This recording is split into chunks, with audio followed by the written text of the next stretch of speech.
വിശുദ്ധ മത്തായി സുവിശേഷകൻ രേഖപ്പെടുത്തി നൽകിയിരിക്കുന്ന കർത്താവിൻ്റെ സുവിശേഷത്തിലെ 4-ാമത്തെ അധ്യായം 17 മുതൽ ഉള്ള വാക്യങ്ങൾ ഞാനിപ്പോൾ 12 മുതലുള്ള വാക്യങ്ങൾ 12 മുതൽ 17 വരെയുള്ള വാക്യങ്ങൾ നമുക്കെല്ലാവർക്കും വേണ്ടി ഞാൻ വായിക്കുകയാണ്.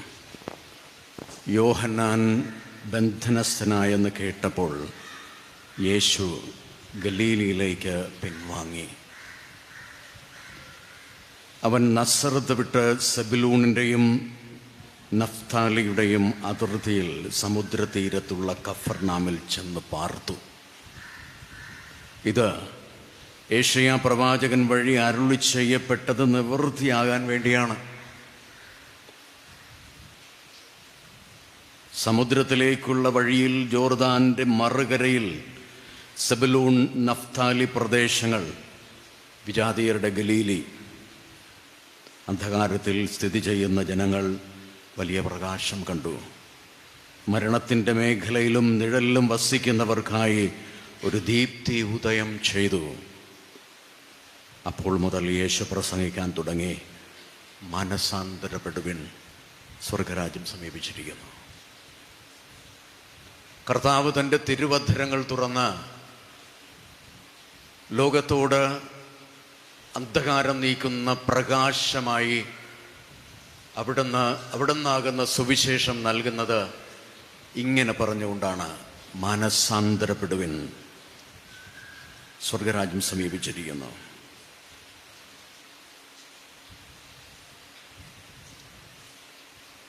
അത് യെശയ്യാ പ്രവാചകൻ യേശു ജനിക്കുന്നതിന് 600-ലേറെ വർഷങ്ങൾക്ക് മുൻപ് പ്രവചിച്ച യഥാർത്ഥത്തിലുള്ള രക്ഷകന്റെ വരവിനെ സംബന്ധിച്ചുള്ള സത്യം അവിടെ നിറവേറുന്നതിൻ്റെ സമയമാണ് എന്ന് സുവിശേഷകൻ രേഖപ്പെടുത്തുകയാണ്. യേശു തൻ്റെ തിരുവധരങ്ങൾ തുറന്ന് മനസാന്തരപ്പെടുവിൻ, സ്വർഗരാജ്യം സമീപിച്ചിരിക്കുന്നു എന്ന് അവിടുന്ന് പ്രസംഗിച്ച് തൻ്റെ തിരുവധരങ്ങൾ തുറന്ന് സുവിശേഷം അരുൾ ചെയ്ത് തുടങ്ങുമ്പോൾ യെശയ്യാ പറഞ്ഞ പ്രവചനം അത് തന്നിൽ നിറവേറുന്നു എന്നാണ് മത്തായി സുവിശേഷകൻ നമ്മളെ ബോധ്യപ്പെടുത്തുന്നത്.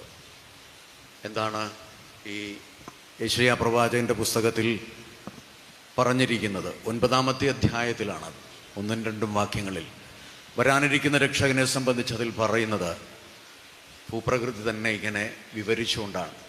സമുദ്രത്തിലേക്കുള്ള പാതയെ, ജോർദാൻ അക്കരെയുള്ള ദേശത്തെ, ജനതകളുടെ ഗലീലിയെ ദൈവം മഹത്വപൂർണമാക്കും. അന്ധകാരത്തിലും മരണത്തിലും കഴിയുന്നവർക്കായൊരു പ്രകാശം അവിടെ ഉദയം ചെയ്യും എന്ന് പ്രഖ്യാപിക്കുകയാണ്.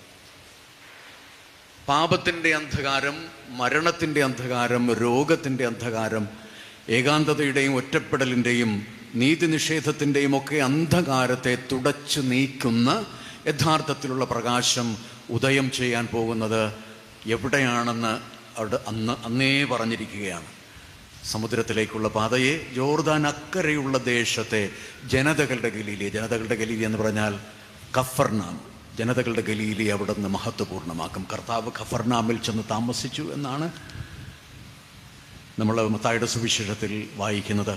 എന്നിട്ട് അവിടുന്ന് സമയമായപ്പോൾ അരുൾ ചെയ്തു, മനസാന്തരപ്പെടുവിൻ, സ്വർഗരാജ്യം സമീപിച്ചിരിക്കുന്നു.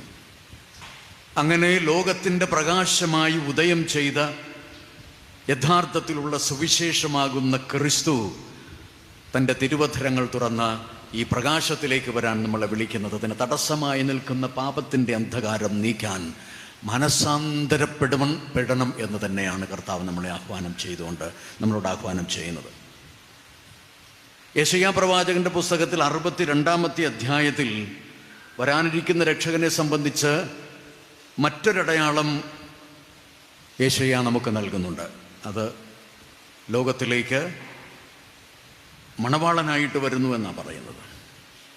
ലോകത്തെ ഇങ്ങനെ വരിക്കാൻ വേണ്ടി ഹൃദയം നൽകി, മണവാളൻ മണവാട്ടിയെ സ്നേഹിക്കുന്നത് പോലെ ഹൃദയം നൽകി സ്നേഹിക്കാൻ, ലോകത്തിന് മുഴുവൻ തന്നിൽ വിശ്വസിക്കുന്ന എല്ലാവർക്കും തൻ്റെ ഹൃദയത്തിൽ കുറഞ്ഞതൊന്നും നൽകിയില്ല. ഹൃദയം തന്നെ നൽകി സ്നേഹിക്കാൻ മണവാളനായിട്ടാണ് അവൻ വരുന്നത് എന്നാണ് യെശയ്യാ പ്രവാചകൻ 62-ാമത്തെ അധ്യായത്തിൽ 5-ാമത്തെ വാക്യത്തിൽ പറയുന്നത്.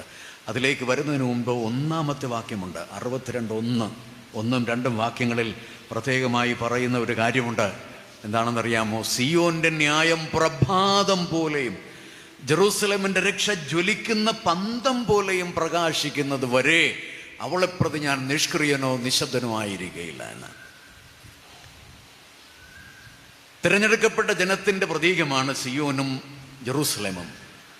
അതുകൊണ്ട് ഈ 2 നഗരങ്ങളെയും സ്ത്രീയോട് ഉപമിച്ചുകൊണ്ട്, അതായത് തിരഞ്ഞെടുക്കപ്പെട്ട ജനത്തിലൂടെ ലോകത്തെ മുഴുവനും രക്ഷിക്കുന്നതിന് വേണ്ടി ഈ ലോകത്തിലേക്ക് കടന്നു വരുന്ന കർത്താവിനെ സംബന്ധിച്ച്, രക്ഷകനെ സംബന്ധിച്ച് പറയുന്നത്, അവൻ സിയോന്റെ ന്യായം പ്രഭാതം പോലെയാണ് വരാൻ പോകുന്നത്. തിരഞ്ഞെടുക്കപ്പെട്ട ജനത്തെ അവിടെ, അതായത് ലോകത്തെ മുഴുവനെയും അതിൻ്റെ യഥാർത്ഥത്തിലുള്ള ന്യായീകരണത്തിലേക്ക് ന്യായീകരിച്ച് എന്ന് പറഞ്ഞാൽ അവരെ രക്ഷിക്കുന്ന ഒരു അനുഭവത്തിലേക്ക് കൊണ്ടുവരുന്നത്. സിയോന്റെ ന്യായം പ്രഭാതം പോലെയാണ് വരുന്നത്. പ്രഭാതം എന്ന് പറഞ്ഞാൽ നമുക്കറിയാമല്ലേ, ലോകത്തെ ഗ്രസിച്ചിരിക്കുന്ന ഇരുൾ നീങ്ങി ലോകത്തെ മുഴുവനെയും വെളിച്ചം ഗ്രസിക്കുന്ന അനുഭവമാണ് പ്രഭാതം എന്ന് പറയുന്നത്. എല്ലാ ദിവസവും പ്രഭാതം നമ്മൾ കാണുന്നതാണല്ലേ. പ്രഭാതം എന്ന് പറഞ്ഞാൽ ഇരുണ്ടിരുന്ന അവസ്ഥ മാറി വെളിച്ചത്തിലേക്ക് നമ്മുടെ മേഖലകൾ വരുന്നതിനാണ് പ്രഭാതം എന്ന് പറയുന്നത്. എല്ലാവരും ശ്രദ്ധിക്കുന്നുണ്ടെന്നാണ് ഞാൻ വിചാരിക്കുന്നത്. പ്രഭാതം എന്ന് പറഞ്ഞാൽ വെളിച്ചത്താലെ ഇരുള് നീക്കപ്പെട്ട് ലോകം മുഴുവനും വെളിച്ചത്തിൻ്റെ ആശ്ലേഷത്തിൽ നിൽക്കുന്ന ഒരനുഭവമാണ്. അതാണ് വരാനിരിക്കുന്ന രക്ഷകനെ സംബന്ധിച്ച് അവിടെയും യെശയ്യാ പറയുന്നത്, പ്രഭാതം പോലെ വെളിച്ചമായിട്ടാണ് രക്ഷകൻ വരുന്നതെന്നാണ്. ഇനി അതിൻ്റെ 2ാം ഭാഗം എന്താണ്? ജെറൂസലേമിൻ്റെ രക്ഷ ജ്വലിക്കുന്ന പന്തം പോലെയാണ്. ജ്വലിക്കുന്ന പന്തം എന്ന് പറഞ്ഞാൽ കെടുത്താനാവാത്ത, എളുപ്പമല്ലാത്ത, കെടുത്താൻ പറ്റാത്ത രീതിയിൽ ഇങ്ങനെ തീവ്രമായി ജ്വലിച്ചു നിൽക്കുന്ന പന്തം പോലെയാണ് രക്ഷ കൈവരുന്നതെന്നാണ് പറയുന്നത്. എന്ന് പറഞ്ഞാൽ പ്രകാശമായിട്ടാണ് രക്ഷകൻ വരുന്നതെന്നാണ്. ഇനി എന്താണ് തുടർന്ന് പറയുന്നത്? പ്രകാശം എന്താണ്? ജെറൂസലേമിന്റെ രക്ഷ ജ്വലിക്കുന്ന പന്തം പോലെയും പ്രകാശിക്കുന്നത് വരെ അവളെ പ്രതി ഞാൻ നിഷ്ക്രിയനോ നിശബ്ദനോ ആയിരിക്കുകയില്ലെന്നാണ്. നിഷ്ക്രിയൻ എന്ന് പറഞ്ഞാൽ, നിഷ്ക്രിയനായിരിക്കുകയില്ലെന്ന് പറഞ്ഞാൽ ഞാൻ ക്രിയ ചെയ്തുകൊണ്ടേയിരിക്കും എന്ന് പറഞ്ഞാൽ ഞാൻ പ്രവർത്തിച്ചു കൊണ്ടേയിരിക്കും എന്ന് വരെ, രക്ഷ ഉറപ്പ് വരുത്തുന്നത് വരെ, ലോകം മുഴുവനും രക്ഷിക്കപ്പെടുന്നത് വരെ ഞാൻ പ്രവർത്തിച്ചു കൊണ്ടേയിരിക്കും എന്നാണ് പറയുന്നത്. എന്ന് പിന്നെന്താ പറയുന്നത്? നിഷ്ക്രിയനായിരിക്കുകയില്ല, ഞാൻ നിശബ്ദനായിരിക്കുകയില്ലെന്നാണ്. നിഷ്ക്രിയനോ നിശബ്ദനോ ആയിരിക്കുകയില്ലെന്ന് ഞാൻ പറഞ്ഞുകൊണ്ടേയിരിക്കുമെന്നാണ്. ആരുണ്ടെന്നെ തടസ്സപ്പെടുത്താനെന്നാണ് തമ്പുരാൻ ചോദിക്കുന്നത്. ആരുണ്ടെന്നെ തടസ്സപ്പെടുത്താൻ? ഞാൻ പ്രവർത്തിച്ചു കൊണ്ടേയിരിക്കും, ഞാൻ സംസാരിച്ചു കൊണ്ടേയിരിക്കും, ഞാൻ ഈ സത്യം പ്രഘോഷിച്ചു കൊണ്ടേയിരിക്കും. നമുക്ക് തത്തുല്യമായ ഒരു ഭാഗം യേശുവിൻ്റെ ഭാഗത്ത് നമുക്ക് ലഭിക്കുന്നുണ്ട്. യേശു ഇങ്ങനെ തൻ്റെ തിരുവധരങ്ങൾ തുറന്ന് സംസാരിച്ച് അവിടുന്ന് പ്രവൃത്തിയിലൂടെ അത് സംസാരിക്കുന്നതൊക്കെ സത്യമാണ്, താൻ വെറും ആരെങ്കിലുമല്ല, ഞാൻ ദൈവത്താൽ അയക്കപ്പെട്ടിരിക്കുന്ന രക്ഷകൻ തന്നെയാണ് എന്ന് അവിടുന്ന് ബോധ്യപ്പെടുത്തിക്കൊണ്ട് തൻ്റെ പ്രവൃത്തികളിലൂടെ അവിടുന്ന് തെളിയിച്ചുകൊണ്ട് അവിടുന്ന് പ്രവർത്തിച്ചിങ്ങനെ തൻ്റെ പരസ്യ ജീവിതം നടത്തിക്കൊണ്ടിരിക്കുമ്പോൾ അവസാന ഘട്ടമാകുമ്പോൾ ലൂക്കായുടെ സുവിശേഷത്തിൽ 13-ാമത്തെ അധ്യായത്തിൽ കുറച്ച് പേര് വന്നിട്ട് യേശുവിനോട് പറയുന്നുണ്ട്, നീ അങ്ങോട്ട് പോകരുത്, ഹേറോദേസ് നിന്നെ കൊല്ലാനുള്ള കാര്യങ്ങളൊക്കെ, പദ്ധതികളൊക്കെ പ്ലാൻ ചെയ്തുകൊണ്ടിരിക്കുകയാണ്. ഹെറോദസ് നിന്നെ കൊല്ലും, അങ്ങോട്ട് പോകാതിരിക്കുന്നതാണ് നിനക്ക് നല്ലത് എന്ന് ചിലർ വന്ന് യേശുവിനെ ഉപദേശിക്കുന്നുണ്ട്. അപ്പോൾ യേശു പറയുന്നത് എന്താണെന്നറിയാമോ? ആ കുറുക്കനോട് പോയി പറയുക, ഇന്നും നാളെയും ഞാൻ എൻ്റെ പിതാവിൻ്റെ പ്രവൃത്തികൾ ചെയ്തുകൊണ്ടേയിരിക്കും. 3-ാം ദിവസം ഞാനത് പൂർത്തീകരിക്കും എന്നാണ്. 3-ാം ദിവസം ഞാനത് പൂർത്തീകരിക്കും. ഈ 3-ാം ദിവസം എന്നുള്ളത് നമുക്കറിയാം അല്ലേ? 3 ദിവസം കൊണ്ട് ഈ ദൈവാലയം തകർക്കുക, ഞാനത് പണിതുയർത്തിയിരിക്കുമെന്നാണ് പറയുന്നത്. നമ്മുടെ കർത്താവിൻ്റെ ശരീരമാകുന്ന ആലയത്തെക്കുറിച്ചാണ് പറയുന്നതെന്ന് നമുക്ക് പിന്നീട് മനസ്സിലാകുന്നുണ്ട്. ഈ 3-ാം ദിവസം നമുക്ക് വളരെ പ്രധാനപ്പെട്ടതാണ്. അങ്ങനെ 3-ാം ദിവസം ഞാനത് പൂർത്തീകരിച്ചിരിക്കുമെന്ന് പറഞ്ഞാൽ താൻ ദൈവം നിശ്ചയിച്ച രക്ഷയുടെ പ്രവൃത്തിയും പ്രഘോഷണവും അത് തടസ്സപ്പെടുത്താൻ ധൈര്യമുള്ളവൻ വരിക.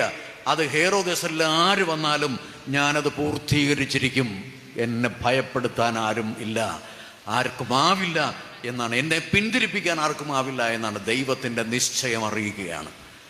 അപ്പോൾ ലോകത്തെ പ്രകാശത്താലെ നിറയ്ക്കുന്ന, ലോകത്തെ ഗ്രസിച്ചിരിക്കുന്ന ഇരുളിനെ നീക്കി യഥാർത്ഥത്തിലുള്ള പ്രകാശത്തിലേക്ക് ലോകത്തെ നയിക്കുന്നതിന് വേണ്ടി താൻ നിർവഹിക്കുന്ന രക്ഷാകരമായ പ്രവൃത്തികളുണ്ടല്ലോ, അത് നമ്മുടെ ജീവിതത്തിൽ എത്രത്തോളം നമുക്ക് അനുഭവിക്കാൻ സാധിക്കുന്നു, അവിടെ നിന്ന് നൽകുന്ന വെളിച്ചം നമുക്ക് എത്രത്തോളം ലഭിക്കുന്നു എന്നതാണ് നമ്മൾ പരിശോധിക്കേണ്ടത്.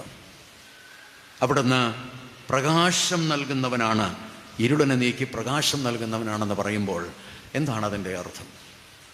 എവിടെയൊക്കെയാണ് ഇരുൾ നിറഞ്ഞിരിക്കുന്നത്? എല്ലാ തലങ്ങളിലും. ശരീരത്തിൻ്റെ ആരോഗ്യത്തിൽ ബാധിച്ചിരിക്കുന്ന ഇരുളെന്ന് പറഞ്ഞാൽ നമ്മളെ ഗ്രസിച്ചിരിക്കുന്ന വിവിധ തലങ്ങളിലുള്ള രോഗങ്ങളാണ്. ഇരുട്ടിൻ്റെ അനുഭവമാണത്. ശരീരം ദൈവം മഹത്വപൂർണമായി നമുക്കായി നൽകിയ ഈ മഹത്വപൂർണമായ ശരീരം, കർത്താവിൻ്റെ ആത്മാവിൻ്റെ ആലയമായ ഈ ശരീരത്തെ ഗ്രസിച്ചിരിക്കുന്ന അവസ്ഥ, ഗ്രസിച്ചിരിക്കുന്ന, അതിനെ ദുഷിപ്പിക്കുന്ന അവസ്ഥ, അതിനെ തകർക്കുന്ന അവസ്ഥ, അത് ശരീരത്തിൻ്റെ തലത്തിലുള്ള ഇരുളാണ് എന്ന് നമ്മൾ അറിയണം.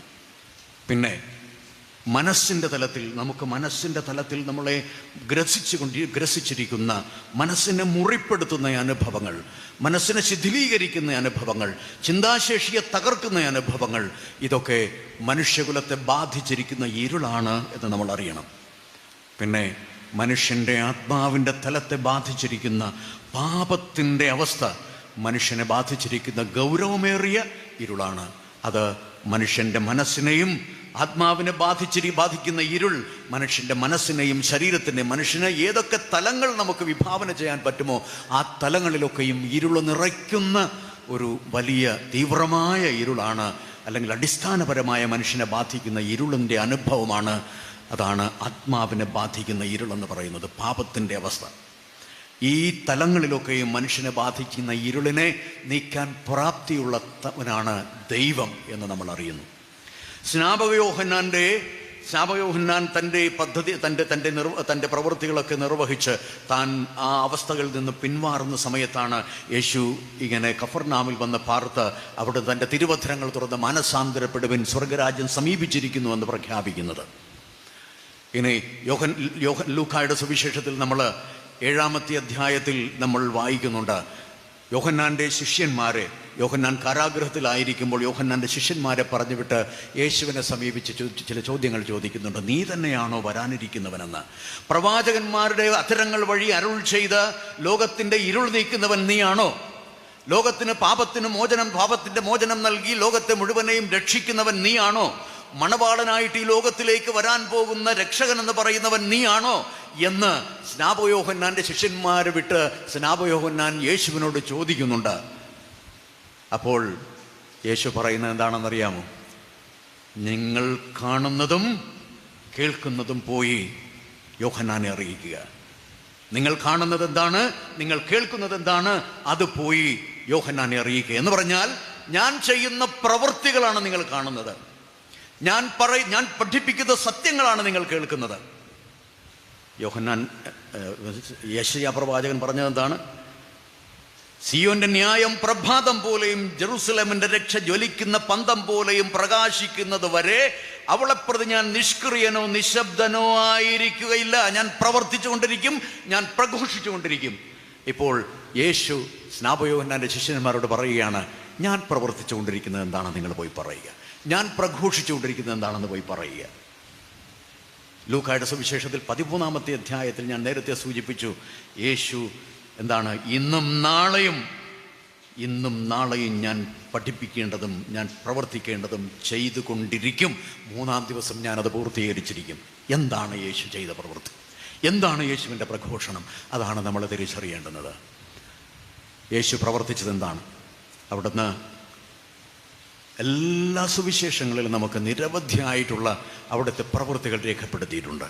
അവിടുന്ന് മനുഷ്യരെ ബാധിച്ചിരിക്കുന്ന രോഗങ്ങളിൽ നിന്ന് അവിടുത്തെ ഒരൊറ്റ വാക്കിൻ്റെ ബലത്തിൽ സൗഖ്യം നൽകുന്ന യേശുവിനെയാണ് നമ്മൾ കാണുന്നത്. ഞാൻ മനസ്സാകുന്നു നീ സൗഖ്യമാവുക എന്ന് കുഷ്ഠരോഗിയോട് പറഞ്ഞാൽ കുഷ്ഠരോഗിക്ക് സൗഖ്യമാകാതിരിക്കാൻ പറ്റില്ല എന്ന് പറഞ്ഞാൽ അവിടുന്ന് മനുഷ്യൻ്റെ ശരീരത്തിൻ്റെ തലത്തെ ബാധിച്ചിരിക്കുന്ന സർവ്വ ഇടങ്ങളിലും ബാധിച്ചിരിക്കുന്ന ശരീരത്തിൻ്റെ സർവ്വ കോണുകളിലും ബാധിച്ചിരിക്കുന്ന രോഗാവസ്ഥകളൊക്കെ ഒരൊറ്റ വാക്കിൻ്റെ ബലത്തിൽ പുനഃസൃഷ്ടി ചെയ്ത് അവരെ സൗഖ്യപ്പെടുത്താൻ കഴിയുന്ന കർത്താവിൻ്റെ ശക്തിയാണ് അവിടുത്തെ വാക്കുകളിൽ നിന്ന് പ്രവഹിക്കുന്നത്, അവിടുത്തെ സാന്നിധ്യത്തിൽ നിന്ന് പ്രവഹിക്കുന്നത്. അവിടുത്തെ വസ്ത്രത്തിൻ്റെ വിളുമ്പിൽ നിന്ന് പോലും, അവിടുത്തെ വസ്ത്രത്തിൻ്റെ വിളുമ്പിൽ നിന്ന് പോലും പ്രവഹിക്കുന്നത് ഈ സൗഖ്യദായകമായ കൃപയാണ്. അവിടുന്ന് ഇരുൾ നീക്കുന്നവനാണെന്നുള്ളതിന് ഒരു തെളിവതാണ്. മറ്റൊന്ന്, യേശു മാനസികമായി പീഡിപ്പിക്കപ്പെടുന്ന മനുഷ്യരെ, മാനസിക രോഗങ്ങൾക്ക് വിധേയരായിരിക്കുന്നവരെ പിശാചെ പുറത്തു പോകൂ എന്ന് പറഞ്ഞാൽ അവനെ വിട്ട് പിശാചിൻ്റെ ശക്തിക്ക് പുറത്തു പോകാതിരിക്കാൻ പറ്റാത്തൊരു സാഹചര്യമായിരുന്നു. അടങ്ങൂ, ശാന്തമാവുക എന്ന് കടലിനോട് പറഞ്ഞാൽ കടലിന് ശാന്തമാകാതിരിക്കാൻ പറ്റില്ല എന്ന് പറഞ്ഞാൽ പിശാചിൻ്റെ മേലുള്ള, തിന്മയുടെ മേലുള്ള അധികാരം, മനസ്സിനെ ബാധിച്ചിരിക്കുന്ന ഇരുളിൻ്റെ മേലുള്ള അധികാരം അവിടത്തേക്കുണ്ട് എന്നും അവിടുത്തെ വാക്കുകളിൽ ആ ശക്തി പ്രവഹിക്കുന്നുവെന്നും അവിടുന്ന് പറഞ്ഞാൽ തിന്മയുടെ ശക്തിക്ക് അനുസരിക്കാതിരിക്കാൻ പറ്റില്ല എന്നും നമുക്ക് മനസ്സിലാകുന്നു. എന്ന് പറഞ്ഞാൽ മനസ്സിനെ ബാധിച്ചിരിക്കുന്ന ഇരുളിനെ അവിടുന്ന് ഇല്ലായ്മ ചെയ്യാൻ അവിടുത്തേക്ക് പ്രാപ്തിയുള്ളവനാണ് അവിടുന്ന് വ്യക്തമാക്കുന്നു.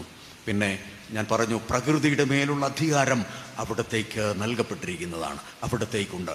പ്രകൃതിയുടെ മേലുള്ള അധികാരം അത് ദൈവത്തിന് മാത്രമുള്ളതാണ്. മനസ്സിൻ്റെ മേലുള്ള അധികാരം അവിടെ ദൈവത്തിന് മാത്രമുള്ളതാണ്.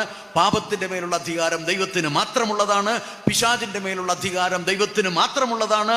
ആ അധികാരങ്ങളൊക്കെ യേശു പ്രയോഗിക്കുന്നത് അവിടുത്തെ പരസ്യ ജീവിതത്തിൽ അവിടുന്ന് ചെയ്ത എല്ലാ പ്രവൃത്തികളിലും നമുക്ക് മനസ്സിലാക്കാൻ കഴിയും എന്നത് നമ്മൾ സുവിശേഷം വായിക്കുമ്പോൾ അതിൻ്റെ വരികളിലും വരികൾക്കിടയിലും നിറഞ്ഞു നിൽക്കുന്ന സത്യം അതാണെന്ന് നമ്മളൊക്കെ ഓരോരുത്തരും അത് ആത്മാർത്ഥമായി ധ്യാനിച്ചിട്ടുണ്ടെങ്കിൽ അത് നമ്മുടെ മജ്ജയിലും മാംസത്തിലും സന്ധിബദ്ധങ്ങളിലും നിറഞ്ഞു നിൽക്കുന്ന യാഥാർത്ഥ്യമാണെന്ന് നമുക്ക് പ്രഘോഷിക്കാൻ സാധിക്കും, നമുക്ക് സാക്ഷ്യം വഹിക്കാൻ സാധിക്കും. പിന്നെ അവിടുന്ന് മരിച്ചവരെ ഉയർപ്പിച്ച സംഭവങ്ങൾ നിരവധിയാണ്. അതുകൊണ്ട് അവിടുന്ന് വ്യക്തമാക്കുന്നത് എന്താണ്? അവിടത്തേക്ക് മരണത്തിൻ്റെ മേൽ അധികാരമുള്ളവനാണ്. അവൻ ജീവന്റെ നാഥനാണ്. അവൻ്റെ വാക്കുകൾക്ക് ജീവൻ നൽകാൻ പ്രാപ്തിയുള്ളതാണ്. ലാസറെ പുറത്തു വരുമെന്ന് അവിടുന്ന് അവിടെ പോയി കല്ലറ തുറന്ന് അകത്തുപോയി ലാസറിനെ പിടിച്ചെഴുന്നേൽപ്പിക്കുകയല്ല ചെയ്തത്. ദൂരെ മാറി നിന്നുകൊണ്ട് പറഞ്ഞു, കല്ലുരുട്ടി മാറ്റാൻ പറഞ്ഞു. അവിടുന്ന് അവർ കല്ലുരുട്ടി മാറ്റിയപ്പോൾ ലാസറെ പുറത്തു വരുമെന്ന് ആജ്ഞാപിച്ചപ്പോൾ ആ വാക്കിൻ്റെ ബലം നമുക്കറിയാം. അത് എന്തർത്ഥമാക്കുന്നോ അത് പ്രവൃത്തി പദ്ധതിയിൽ കൊണ്ടുവരാൻ പ്രാപ്തി സംഭരിക്കപ്പെട്ട സൃഷ്ടി ചെയ്യുന്ന വചനമാണ്. ഉണ്ടാകട്ടെ എന്ന് പറഞ്ഞാൽ ഉണ്ടാക്കുന്ന വചനമാണ്. ആദിയിൽ ദൈവം അരുളി ചെയ്ത് ഉണ്ടാകട്ടെ എന്ന് പറഞ്ഞ് പ്രകാശം ഉണ്ടാകട്ടെ എന്ന് പറഞ്ഞു, പ്രകാശമുണ്ടായി. സസ്യജാലങ്ങൾ, ജീവജാലങ്ങൾ ഉണ്ടാകട്ടെ എന്ന് പറഞ്ഞു, ഉണ്ടായി. അങ്ങനെ എല്ലാറ്റിനെയും സൃഷ്ടി ചെയ്യുന്ന വചനത്തിൻ്റെ ഉടമ മാംസം ധരിച്ച് ഈ ലോകത്തിൽ ഇറങ്ങി വന്നവനാണ് എന്ന് കർത്താവിൻ്റെ വചസ്സുകൾ നമ്മളെ വ്യക്തമാക്കി നമ്മളെ പഠിപ്പിക്കുന്നു. ലാസറെ പുറത്തു വരുമെന്ന് പറഞ്ഞപ്പോൾ, വാക്ക് മാത്രം പറഞ്ഞപ്പോൾ അവൻ കർത്താവിൻ്റെ നസറായനായ യേശു ക്രിസ്തുവിൻ്റെ ഒറ്റ വാക്കിൻ്റെ ബലത്തിൽ കല്ലറയിൽ ചീഞ്ഞു നാറിയിരുന്ന ലാസർ ഒരു ശിശുവിൻ്റെ നൈർമല്യതയോടെ പുറത്തേക്ക് ആരോഗ്യവാനായി വന്നിരിക്കുന്നു എന്നതാണ് നമുക്ക് മനസ്സിലാക്കാൻ കഴിയുന്നത്. എൻ്റെ സഹോദരി സഹോദരന്മാരെ, ഒന്നറിയുക, കർത്താവ് നമ്മുടെ ജീവിതത്തിൻ്റെ ഏതൊക്കെ മേഖലകളിൽ നമ്മൾ ജീവിക്കുന്ന ദേശത്തെ ബാധിച്ചിരിക്കുന്ന ഇരുൾ, ഭൂമിയെ ബാധിച്ചിരിക്കുന്ന ഇരുൾ, ജലാശയത്തെ ബാധിച്ചിരിക്കുന്ന ഇരുൾ, മനുഷ്യൻ്റെ മേഖലയിൽ ബാധിച്ചിരിക്കുന്ന ഇരുൾ, അവിടുന്ന് മരണത്തെപ്പോലും അതിജീവിക്കുന്നവനും മരണത്തെപ്പോലും അതിജീവിച്ചവനും മരണത്തെപ്പോലും ഇല്ലായ്മ ചെയ്തുകൊണ്ട് മനുഷ്യന് ജീവൻ നൽകാൻ പ്രാപ്തിയുള്ള യഥാർത്ഥത്തിലുള്ള ദൈവമാണ് എന്ന് നമുക്ക് മനസ്സിലാകുന്നു. ഇനി സ്നാപകയോഹന്നാൻ്റെ ശിഷ്യന്മാരോട് യേശു പറയുന്നത് എന്താണ്? മുടന്തന്മാർ കാണുന്നു, ബധിരർ കേൾക്കുന്നു, ഊമർ സംസാരിക്കുന്നു, കുഷ്ഠരോഗികൾ സുഖം പ്രാപിക്കുന്നു, മരിച്ചവർ ഉയർപ്പിക്കപ്പെടുന്നു, ദരിദ്രരോട് സുവിശേഷം പ്രസംഗിക്കപ്പെടുന്നു, എന്നിൽ ഇടർച്ചയുണ്ടാകാത്തവൻ ഭാഗ്യവാനെന്നാണ്. അപ്പോൾ ലൂക്കായുടെ സുവിശേഷത്തിൽ 7-ാമത്തെ അധ്യായത്തിൽ സ്നാപകയോഹന്നാൻ്റെ ശിഷ്യന്മാർക്ക് കൊടുക്കുന്ന മറുപടി എന്താണ്? ഞാൻ ലോകത്തിൻ്റെ പ്രകാശമാണെന്നതാണ് ചുരുക്കി പറഞ്ഞാൽ. ലോകത്തെ ബാധിച്ചിരിക്കുന്ന, മനുഷ്യകുലത്തെ ബാധിച്ചിരിക്കുന്ന, സൃഷ്ടിയെ ബാധിച്ചിരിക്കുന്ന എല്ലാവിധ ഇരുളുകളിലും നിന്ന് മനുഷ്യകുലത്തെ, പ്രപഞ്ചത്തെ മുഴുവനെയും വെളിച്ചത്തിലേക്ക് നയിക്കാൻ പ്രാപ്തിയുള്ള രക്ഷാകരമായ പ്രവൃത്തി ചെയ്യുന്ന, പ്രബോധനം നൽകുന്ന, സുവിശേഷം നൽകുന്നവൻ അത് കർത്താവാണ്, കർത്താവ് മാത്രമാണ് എന്നാണ് നമ്മൾ മനസ്സിലാക്കേണ്ടത്. എൻ്റെ പ്രിയ സഹോദരീ സഹോദരന്മാരെ, നമ്മളെ ബാധിച്ചിരിക്കുന്ന ഇരുൾ ഏതൊക്കെ മേഖലകളിലാണെന്ന് പരിശോധിക്കാൻ നമുക്ക് ഉത്തരവാദിത്വമുണ്ട്. കർത്താവ് പറയുന്നു, മാനസാന്തരപ്പെടുക. മെഥനോയ എന്നാണ് ഗ്രീക്ക് പദം ഉപയോഗിച്ചിരിക്കുന്ന. ഗ്രീക്ക് പദം അതാണ്, മെഥനോയ. മെഥനോയ എന്ന് പറഞ്ഞാൽ ഒരുപക്ഷെ നിങ്ങൾ പല പ്രാവശ്യം കേട്ട് കാണും അല്ലേ? മെഥനോയ എന്ന് പറഞ്ഞാൽ എന്താണ്? നമ്മൾ ഈ യു ടേൺ എന്നൊക്കെ പറയും. യു ടേൺ എന്ന് പറഞ്ഞാൽ നമ്മളൊരു വഴിയെ നടന്ന് ചെന്ന് നടന്ന് മുന്നോട്ട് പോയി നമുക്കപ്പോൾ മനസ്സിലായി, ഒരു നിശ്ചിത ജീവിതത്തിൻ്റെ ഒരു നിശ്ചിത സാഹചര്യത്തിൽ, അല്ലെങ്കിൽ നമ്മുടെ യാത്രയുടെ നിശ്ചിത സാഹചര്യത്തിൽ നമ്മൾ തിരിച്ചറിയുന്നു, വഴിതെറ്റിപ്പോയിരിക്കുന്നു, എനിക്ക് വഴിതെറ്റിപ്പോയിരിക്കുന്നു. മറ്റൊരു വാക്കിൽ വഴി പിഴച്ചു പോയിരിക്കുന്നു അല്ലേ? വഴി പിഴച്ചു പോയിരിക്കുന്നു, തെറ്റിപ്പോയിരിക്കുന്നു. എനിക്ക് എൻ്റെ വാക്കിലും എൻ്റെ ചിന്തയിലും എൻ്റെ പ്രവൃത്തിയിലും എനിക്ക് വഴിതെറ്റിപ്പോയിരിക്കുന്നു എന്നുള്ള തിരിച്ചറിവ് വന്നു കഴിഞ്ഞാൽ നമ്മൾ എന്തു ചെയ്യും? നമ്മൾ നടന്നത്രയും വഴി തിരിച്ചു വന്നിട്ട് നമ്മൾ ശരിയായ വഴിയിലേക്ക്, ശരിയായ ദിശയിലേക്ക് നമ്മൾ തിരിച്ചു പോകും. യഥാർത്ഥത്തിലുള്ള റൂട്ട് എടുക്കുന്നതാണ് എന്ന് പറഞ്ഞാൽ കടന്നുപോയ വഴികളെ കൃത്യമായി എണ്ണി തെറ്റുകൾ തിരിച്ചറിഞ്ഞ് പുറകോട്ട് മാനസാന്തരം, അതായത് ആത്മശോധന ചെയ്ത് പുറകോട്ട് കടന്നുപോയ വഴികളെ ഒന്ന് ആ നിമിഷങ്ങളൊക്കെ കടന്നുപോയ എൻ്റെ വാക്കുകൾ കൊണ്ടും എൻ്റെ ചിന്തകൾ കൊണ്ടും പ്രവൃത്തികളിലൂടെയും ഞാൻ മുന്നോട്ട് പോയെങ്കിൽ അത് തെറ്റായിപ്പോയി എന്ന് തിരിച്ചറിഞ്ഞ് എവിടെയൊക്കെയാണ് എനിക്ക് പിഴവ് സംഭവിച്ചത്, എൻ്റെ ഏത് വാക്കിലാണ് എനിക്ക് പിഴവ് സംഭവിച്ചത്, എൻ്റെ ഏത് ചിന്തയിലാണ് എനിക്ക് പിഴവ് സംഭവിച്ചത്, എൻ്റെ ഏത് പ്രവൃത്തിയിലാണ് എനിക്ക് പിഴവ് സംഭവിച്ചത് എന്ന് തിരിച്ചറിഞ്ഞുകൊണ്ട് അതൊക്കെ എണ്ണി തിരിച്ചറിഞ്ഞുകൊണ്ട് അതൊക്കെ കൃത്യമായി കുറിച്ചിട്ടുകൊണ്ട്, തമ്പുരാനെ എനിക്ക് തെറ്റുപറ്റിപ്പോയി എന്ന് നെഞ്ചത്തലച്ച് കരഞ്ഞുകൊണ്ട് നമുക്ക് യഥാർത്ഥത്തിലുള്ള കർത്താവാകുന്ന വഴിയിലൂടെ സഞ്ചരിക്കാൻ അവിടെ നമ്മളെ വിളിക്കുന്നതാണ് മനസാന്തരത്തിൻ്റെ വിളി എന്ന് പറയുന്നത്. മനസാന്തരപ്പെടുക എന്ന് പറഞ്ഞാൽ അതാണ്. അന്യമായ വഴികളിലൂടെ, കർത്താവിന് അന്യമായ വഴികളിലൂടെ സഞ്ചരിച്ചെങ്കിൽ അതൊക്കെ തിരിച്ചറിഞ്ഞ് കർത്താവാകുന്ന വഴിയും സത്യവും ജീവനും ഞാനാകുന്നു എന്ന് പ്രഖ്യാപിച്ച്, എന്ന് പ്രവൃത്തി കൊണ്ട് തെളിയിച്ച്, ജീവിതം കൊണ്ട് തെളിയിച്ച് കർത്താവാകുന്ന വഴിയിലൂടെ സഞ്ചരിക്കാൻ കർത്താവ് നമ്മളെ വിളിക്കുകയാണ്. അതുകൊണ്ട് കർത്താവ് ഈ വിളി നമ്മുടെ ജീവിതത്തിലെ അടിസ്ഥാനപരമായ 3 വിളികളെ ബാധിക്കുന്നൊരു വിളിയാണ് എന്നാണ് ഞാൻ മനസ്സിലാക്കുന്നത്. ഈ മാനസാന്തരപ്പെടാനുള്ള വിളി നമ്മുടെ ജീവിതത്തിലെ 3 തരം വിളികളെ ബാധിക്കുന്നതാണ്. 3 തരം വിളികൾ നമുക്കുണ്ട്. 3 തരത്തിലുള്ള നമ്മുടെ പ്രത്യുത്തരങ്ങളെ വിശകലനം ചെയ്യാൻ നമുക്ക് കഴിയണം. കർത്താവിൻ്റെ തിരുമുമ്പിലിരുന്നു കൊണ്ട് ഒരു കണ്ണാടിയിൽ എന്നതുപോലെ നമ്മുടെ ജീവിതത്തെ ഒന്ന് നോക്കിക്കാണാൻ നമുക്ക് പരിശ്രമിക്കാം. പ്രഥമമായിട്ടുള്ള നമ്മുടെ വിളി എന്ന് പറഞ്ഞാൽ എന്താണെന്നറിയാമോ? നമ്മൾ ആദ്യമായി ആരായിട്ടാണ് വിളിക്കപ്പെട്ടത്? ആർക്കെങ്കിലും പറയാമോ? ആരായിട്ടാണ് നമ്മളെ ആദ്യം ദൈവം വിളിച്ചത്? എന്തോ? ദൈവമകനായി, ദൈവമകളായി. അതൊക്കെ സത്യമാണ്, നിഷേധിക്കുന്നില്ല. ദൈവത്തിൻ്റെ ഛായയിലും സാദൃശ്യത്തിലും നമ്മളെ മനുഷ്യനായിട്ടാണ് അവിടെ നിന്ന് വിളിച്ചത്. എന്നെ ഒരു വെജിറ്റബിളായിട്ടല്ല സൃഷ്ടിച്ചത്, എന്നെ ഒരു പുല്ലായിട്ടല്ല സൃഷ്ടിച്ചത്, എന്നെ വെറും ഉണക്കം മണ്ണായിട്ടല്ല സൃഷ്ടിച്ചത്, എന്നെ വെറും പൂഴിയായിട്ടല്ല സൃഷ്ടിച്ചത്. പക്ഷേ പൂഴിയിൽ നിന്നും എന്നെ സൃഷ്ടിയുടെ മകുടമായ മനുഷ്യനായിട്ടാണ് എന്നെ ഉയർത്തിയത്. അത് നമ്മൾ തിരിച്ചറിയാതെ പോകരുത്. ദൈവമേ, എന്നെ ഒരു പുല്ലായിട്ട് നീ സൃഷ്ടിച്ചില്ലല്ലോ, എന്നെ ഒരു മൃഗമായിട്ടോ, ഒരു പട്ടിയായിട്ടോ, ഒരു പൂച്ചയായിട്ടോ, ഒരു കഴുതയായിട്ടോ ഒന്നുമല്ല എന്നെ സൃഷ്ടിച്ചത്. ഒരു മത്സ്യമായിട്ടല്ല എന്നെ സൃഷ്ടിച്ചത്, മറിച്ച് എന്നെ സൃഷ്ടിയുടെ മകുടമായ മനുഷ്യനായിട്ടാണ് സൃഷ്ടിച്ചത്. അത് തിരിച്ചറിഞ്ഞിട്ടുണ്ടോ? മനുഷ്യത്വം എന്ന് പറയുന്നൊരു സംഗതിയുണ്ട്. മനുഷ്യത്വം നമ്മളിലില്ലെങ്കിൽ അത് ദൈവത്തോട് കാണിക്കുന്ന ഗൗരവമേറിയ മറുതലിപ്പാണ്. നിന്റെ ഛായയിലും സാദൃശ്യത്തിലും അല്ല നീ എന്നെ സൃഷ്ടിച്ചതെന്ന് നമ്മൾ ദൈവത്തിന്റെ മുഖത്തടിക്കുന്ന രീതിയിൽ നമ്മൾ പറയുകയാണ്. നീ എന്നെ മനുഷ്യനായിട്ടാണ് തമ്പുരാനെ സൃഷ്ടിച്ചത്, നന്ദി പറയുന്നു എന്ന് പ്രഖ്യാപിക്കാൻ കഴിയണം. ദൈവമേ, നീ എൻ്റെ ഒരു മനുഷ്യനായി സൃഷ്ടിച്ചതിന് ഞാൻ നന്ദി പറയുന്നു. വെറും ഒരു സൃഷ്ടിയായിട്ടല്ല, സൃഷ്ടിയുടെ മകുടമായിട്ട് നീ എന്നെ സൃഷ്ടിച്ചതിന് ദൈവമേ ഞാൻ അങ്ങയെ സ്തുതിക്കുന്നു, അങ്ങയ്ക്ക് നന്ദി പറയുന്നുവെന്ന് എത്ര തവണ പറഞ്ഞിട്ടുണ്ട്, എത്ര തവണ പറഞ്ഞിട്ടുണ്ട്. Hallelujah, hallelujah. ഈശോയെ നന്ദി, ഈശോയെ നന്ദി, ഈശോയെ സ്തുതി, ഈശോയെ സ്തോത്രം. ഹല്ലേലൂയ. ഈശോയെ, ദൈവമേ, ദൈവമേ, എന്നെ എൻ്റെ അമ്മയുടെ ഉദരത്തിൽ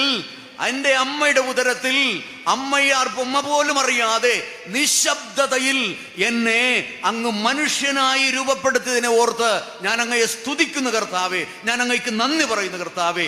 എന്നെ അറിഞ്ഞ്, എന്നെ സ്നേഹിച്ച്, എന്നെ പേര് ചൊല്ലി വിളിച്ച്, എൻ്റെ അമ്മയുടെ ഉദരത്തിൽ എന്നെ രൂപപ്പെടുത്തി എനിക്കൊരു നിയോഗം നൽകി, എനിക്ക് എൻ്റെ ജീവിതത്തിൻ്റെ നിയോഗം എന്നിൽ അങ്ങ് നിക്ഷേപിച്ച്, അതിനാവശ്യമുള്ള പ്രാപ്തികളൊക്കെ എന്നെ നിക്ഷേപിച്ച് എന്നെ ഒരു മനുഷ്യനായി സൃഷ്ടിച്ച് അങ്ങയുടെ സ്നേഹത്തെ ഓർത്ത്, അങ്ങയുടെ കരുതലിനെ ഓർത്ത്, അങ്ങ് നൽകിയ കൃപയെ ഓർത്ത് ഞാൻ നന്ദി പറയുന്നുവെന്ന് എത്ര തവണ പറഞ്ഞിട്ടുണ്ട്, എത്ര തവണ പറഞ്ഞിട്ടുണ്ട്. എൻ്റെ മക്കളെ, എനിക്ക് മനുഷ്യ മക്കളെ നൽകിയതിന് നന്ദി പറയുന്നു. എൻ്റെ മക്കളെ മനുഷ്യ മക്കളായിട്ടാണ് സൃഷ്ടിച്ചത്, മൃഗമായിട്ടല്ല, ഒരു ചെകുത്താൻ്റെ രൂപത്തിലല്ല. അങ്ങയുടെ ഛായയിലും സാദൃശ്യത്തിലും സൃഷ്ടിക്കപ്പെട്ട ഒരു മനുഷ്യക്കുഞ്ഞായിട്ടാണ് എൻ്റെ മക്കളെ നൽകിയത്. ചില വീട്ടിലൊക്കെ മക്കൾ എന്തെങ്കിലും കുഴപ്പം കാണിച്ചാൽ എന്തെന്നാ വിളിക്കുന്നത്? പിശാച് എന്ന് വിളിക്കും അല്ലേ? എന്തെന്നാ വിളിക്കുന്നത്? ഓ, പിശാച്, നരകം, ദുരിതം എന്നൊക്കെ പറയും അല്ലേ? ആരെയാ വിളിക്കുന്നതെന്നറിയാമോ? ദൈവം തൻ്റെ ഛായയിലും സാദൃശ്യത്തിലും സൃഷ്ടിച്ച് നമ്മുടെ കരങ്ങളിൽ നമ്മളെ മാത്രം ഈ ലോകത്തിൽ വിശ്വസിച്ചുകൊണ്ട് എൻ്റെ ഈ മകനെയും മകളെയും ഞാൻ ആഗ്രഹിക്കുന്നത് പോലെ വളർത്താൻ ഞാൻ ഈ അപ്പനെയും അമ്മയെയും വിശ്വസിച്ചേൽപ്പിക്കുന്നു എന്ന് പറഞ്ഞ് നമ്മളിൽ വിശ്വാസമർപ്പിച്ച തമ്പുരാനോട് പറയുകയാണേ, ദേ ഈ നിൽക്കുന്നതുണ്ടല്ലോ, നീ എനിക്ക് തന്ന മകൻ പിശാചാണെന്ന്. മകനെയും മകളെയും പിശാച് എന്ന് വിളിക്കുന്ന അപ്പനും അമ്മയും ആരാണെന്ന് പറയൂ. സ്വയം പറയുന്നത് എന്തെന്നാ? അവരുടെ മകനാണെങ്കിൽ അമ്മ കുഞ്ഞിനെ പിശാച് എന്ന് വിളിച്ചാൽ അമ്മ തള്ള പിശാചല്ലേ?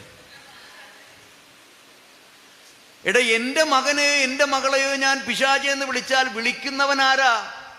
ഒന്നെങ്കിൽ തന്ത പിശാചല്ലേ തള്ള പിശാച്. അപ്പൊ നമ്മൾ സ്വയം പ്രഖ്യാപിക്കുകയാണ് ഞാൻ തള്ള പിശാചാണെന്ന് പറഞ്ഞുകൊണ്ടാണ്. മകനെയും മകളെയും വിളിക്കാൻ ഉപയോഗിക്കുന്ന പദം കൃത്യമായ ഒരു പ്രഘോഷണമാണ്. എന്ത്?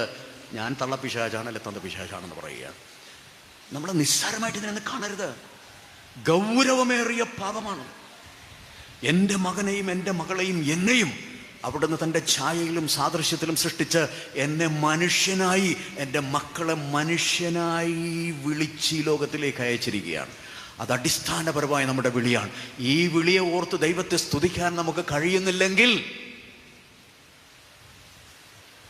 തമ്പുരാൻ്റെ തീരുമാനത്തെ നമ്മൾ പുറങ്കാലുകൊണ്ട് തൊഴിക്കുകയാണ് ചെയ്യുന്നത്.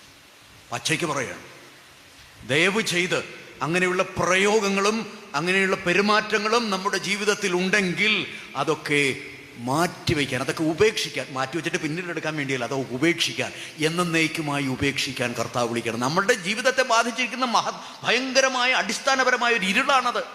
ആ ഇരുളിനെ നീക്കാൻ ദൈവം തൻ്റെ ഛായയിലും സാദൃശ്യത്തിലും സൃഷ്ടിക്കപ്പെട്ട മനുഷ്യന് വ്യക്തിയാണ് ഞാനും എൻ്റെ പങ്കാളിയും എൻ്റെ മക്കളും എൻ്റെ ചുറ്റുപാടുള്ളവരും എന്ന് തിരിച്ചറിഞ്ഞുകൊണ്ട് അവരെ, എല്ലാ ലോകത്തെ മക്കളെ ഓർത്ത്, എല്ലാവരെയും ഓർത്ത് ദൈവത്തെ സ്തുതിക്കാൻ നമ്മുടെ നാവെന്നുയരുന്നുവോ, നമ്മുടെ ഹൃദയം എന്ന് തുടിക്കുന്നുവോ, അപ്പോഴാണ് നമ്മൾ യഥാർത്ഥത്തിൽ നമ്മുടെ മനുഷ്യത്വത്തെ ബാധിച്ചിരിക്കുന്ന ഇരുളിനെ നമ്മൾ വെളിച്ചത്തിൻ്റെ ആശ്ലേഷത്തിലേക്ക് നമ്മൾ വിട്ടുകൊടുക്കുന്നത്.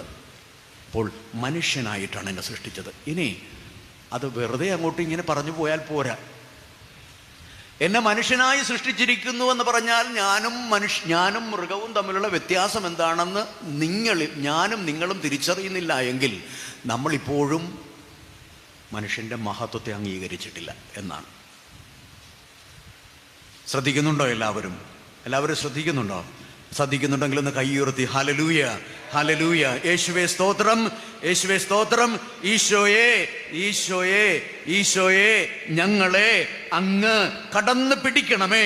ഞങ്ങളുടെ മജ്ജയിലും മാംസത്തിലും സന്ധിബന്ധങ്ങളിലും അങ്ങയുടെ ആത്മാവിൻ്റെ ശക്തി പ്രവഹിക്കാൻ ഞങ്ങളിലുള്ള അഭിഷേകത്തെ പ്രോജ്വലിപ്പിക്കണമേ. ഈശോയെ, അങ്ങേക്ക് നന്ദി പറയുന്നു. Hallelujah, hallelujah. യേശുവേ സ്തോത്രം, യേശുവേ നന്ദി, യേശുവേ സ്തുതി. Hallelujah, hallelujah. എൻ്റെ സഹോദരങ്ങളെ, നമ്മുടെ കർത്താവിൻ്റെ ആ സൃഷ്ടി ചെയ്യുന്ന പ്രവൃത്തിയുടെ മഹത്വം നമ്മൾ ആദ്യം തിരിച്ചറിയുക. എന്നെ ഒരു വെജിറ്റബിളിൽ നിന്നും, എന്നെ ഒരു പക്ഷിയിൽ നിന്നും, മത്സ്യങ്ങളിൽ നിന്നും മൃഗങ്ങളിൽ നിന്നും വ്യത്യസ്തയാക്കി എന്നെ സൃഷ്ടിച്ചത്, അതിൻ്റെ സത്താപരമായ യാഥാർത്ഥ്യം കർത്താവെ എനിക്ക് വെളിപ്പെടുത്തി തരണമെന്നൊന്ന് പ്രാർത്ഥിക്കുക. വെളിപ്പെടുത്തി തരണമേ. ഞാനും മൃഗവും തമ്മിലുള്ള വ്യത്യാസം എന്താണെന്ന് എന്നെ പഠിപ്പിക്കണമേ. എൻ്റെ മക്കളും മൃഗങ്ങളും തമ്മിലുള്ള വ്യത്യാസം എന്താണെന്ന് എന്നെ പഠിപ്പിക്കണമേ, എന്നെ ബോധ്യപ്പെടുത്തണമേ എന്ന് യാചിച്ചുകൊണ്ടിരിക്കുക. അറിയാൻ പാടില്ലെങ്കിൽ പഠിച്ചിട്ട് പോകണം. ഇവിടെ നിന്ന് തിരിച്ചറിവോടുകൂടെ പോകണം. ആ വെളിച്ചം ഹൃദയത്തിൽ പേറിക്കൊണ്ടു പോകണം. നമ്മുടെ മക്കൾക്ക് ആ പ്രകാശം നൽകാൻ പോകണം. ചുറ്റുപാടും നമ്മളെ കാണുന്നവർ തിരിച്ചറിയണം, ഇതാണ് മനുഷ്യത്വത്തിൻ്റെ പ്രകാശമെന്ന് മറ്റുള്ളവർ തിരിച്ചറിയട്ടെ. എന്താണ് മനുഷ്യവും മൃഗവും തമ്മിലുള്ള വ്യത്യാസം? ചിന്തിച്ചിട്ടുണ്ടോ? ഞാനിതിനു മുമ്പ് നിങ്ങളോട് പറഞ്ഞിട്ടുണ്ടോ എന്ന് എനിക്കറിയാൻ പാടില്ല. എവിടെയെങ്കിലും പറയുന്നത് കേട്ടിട്ടുണ്ടോ എന്നും അറിയാൻ പാടില്ല. ആവർത്തിക്കപ്പെടുന്നുണ്ടെങ്കിൽ അത് കൂടുതൽ ആഴപ്പെടുന്നതിന് വേണ്ടിയാണെന്ന് കൂടി അറിഞ്ഞുകൊണ്ട് ശ്രവിക്കുക. ഞാൻ പലപ്പോഴും ചോദിക്കാറുണ്ട്, മനുഷ്യനും മൃഗവും തമ്മിലുള്ള വ്യത്യാസം എന്താണെന്ന് ചോദിക്കുമ്പോൾ എല്ലാവരും പറയും, ആദ്യം പറയുന്നത് എന്താണെന്നറിയാമോ? മനുഷ്യന് ബുദ്ധിയുണ്ട്, അല്ലേ? മനുഷ്യൻ ബുദ്ധിയുള്ളവളാണ്. മനുഷ്യനെ ബുദ്ധിയുള്ളവരായിട്ടാണ് ദൈവം സൃഷ്ടിച്ചിരിക്കുന്നത്. അപ്പോൾ പട്ടിക്ക് ബുദ്ധിയില്ലേ? ബുദ്ധിയുള്ള പട്ടികളെ നമ്മൾ കണ്ടിട്ടില്ലേ? ഇല്ലേ? കണ്ടിട്ടുണ്ടോ? ഇല്ലയോ? കണ്ടിട്ടുണ്ടല്ലോ, അല്ലേ? ഒരുപാട് പേര് കണ്ടിട്ടുണ്ട്. പ്രത്യേകിച്ച് പോലീസ് നായ എന്നൊക്കെ പറഞ്ഞു കഴിഞ്ഞാൽ ഭയങ്കര ബുദ്ധിയുള്ള പട്ടിയാണ്.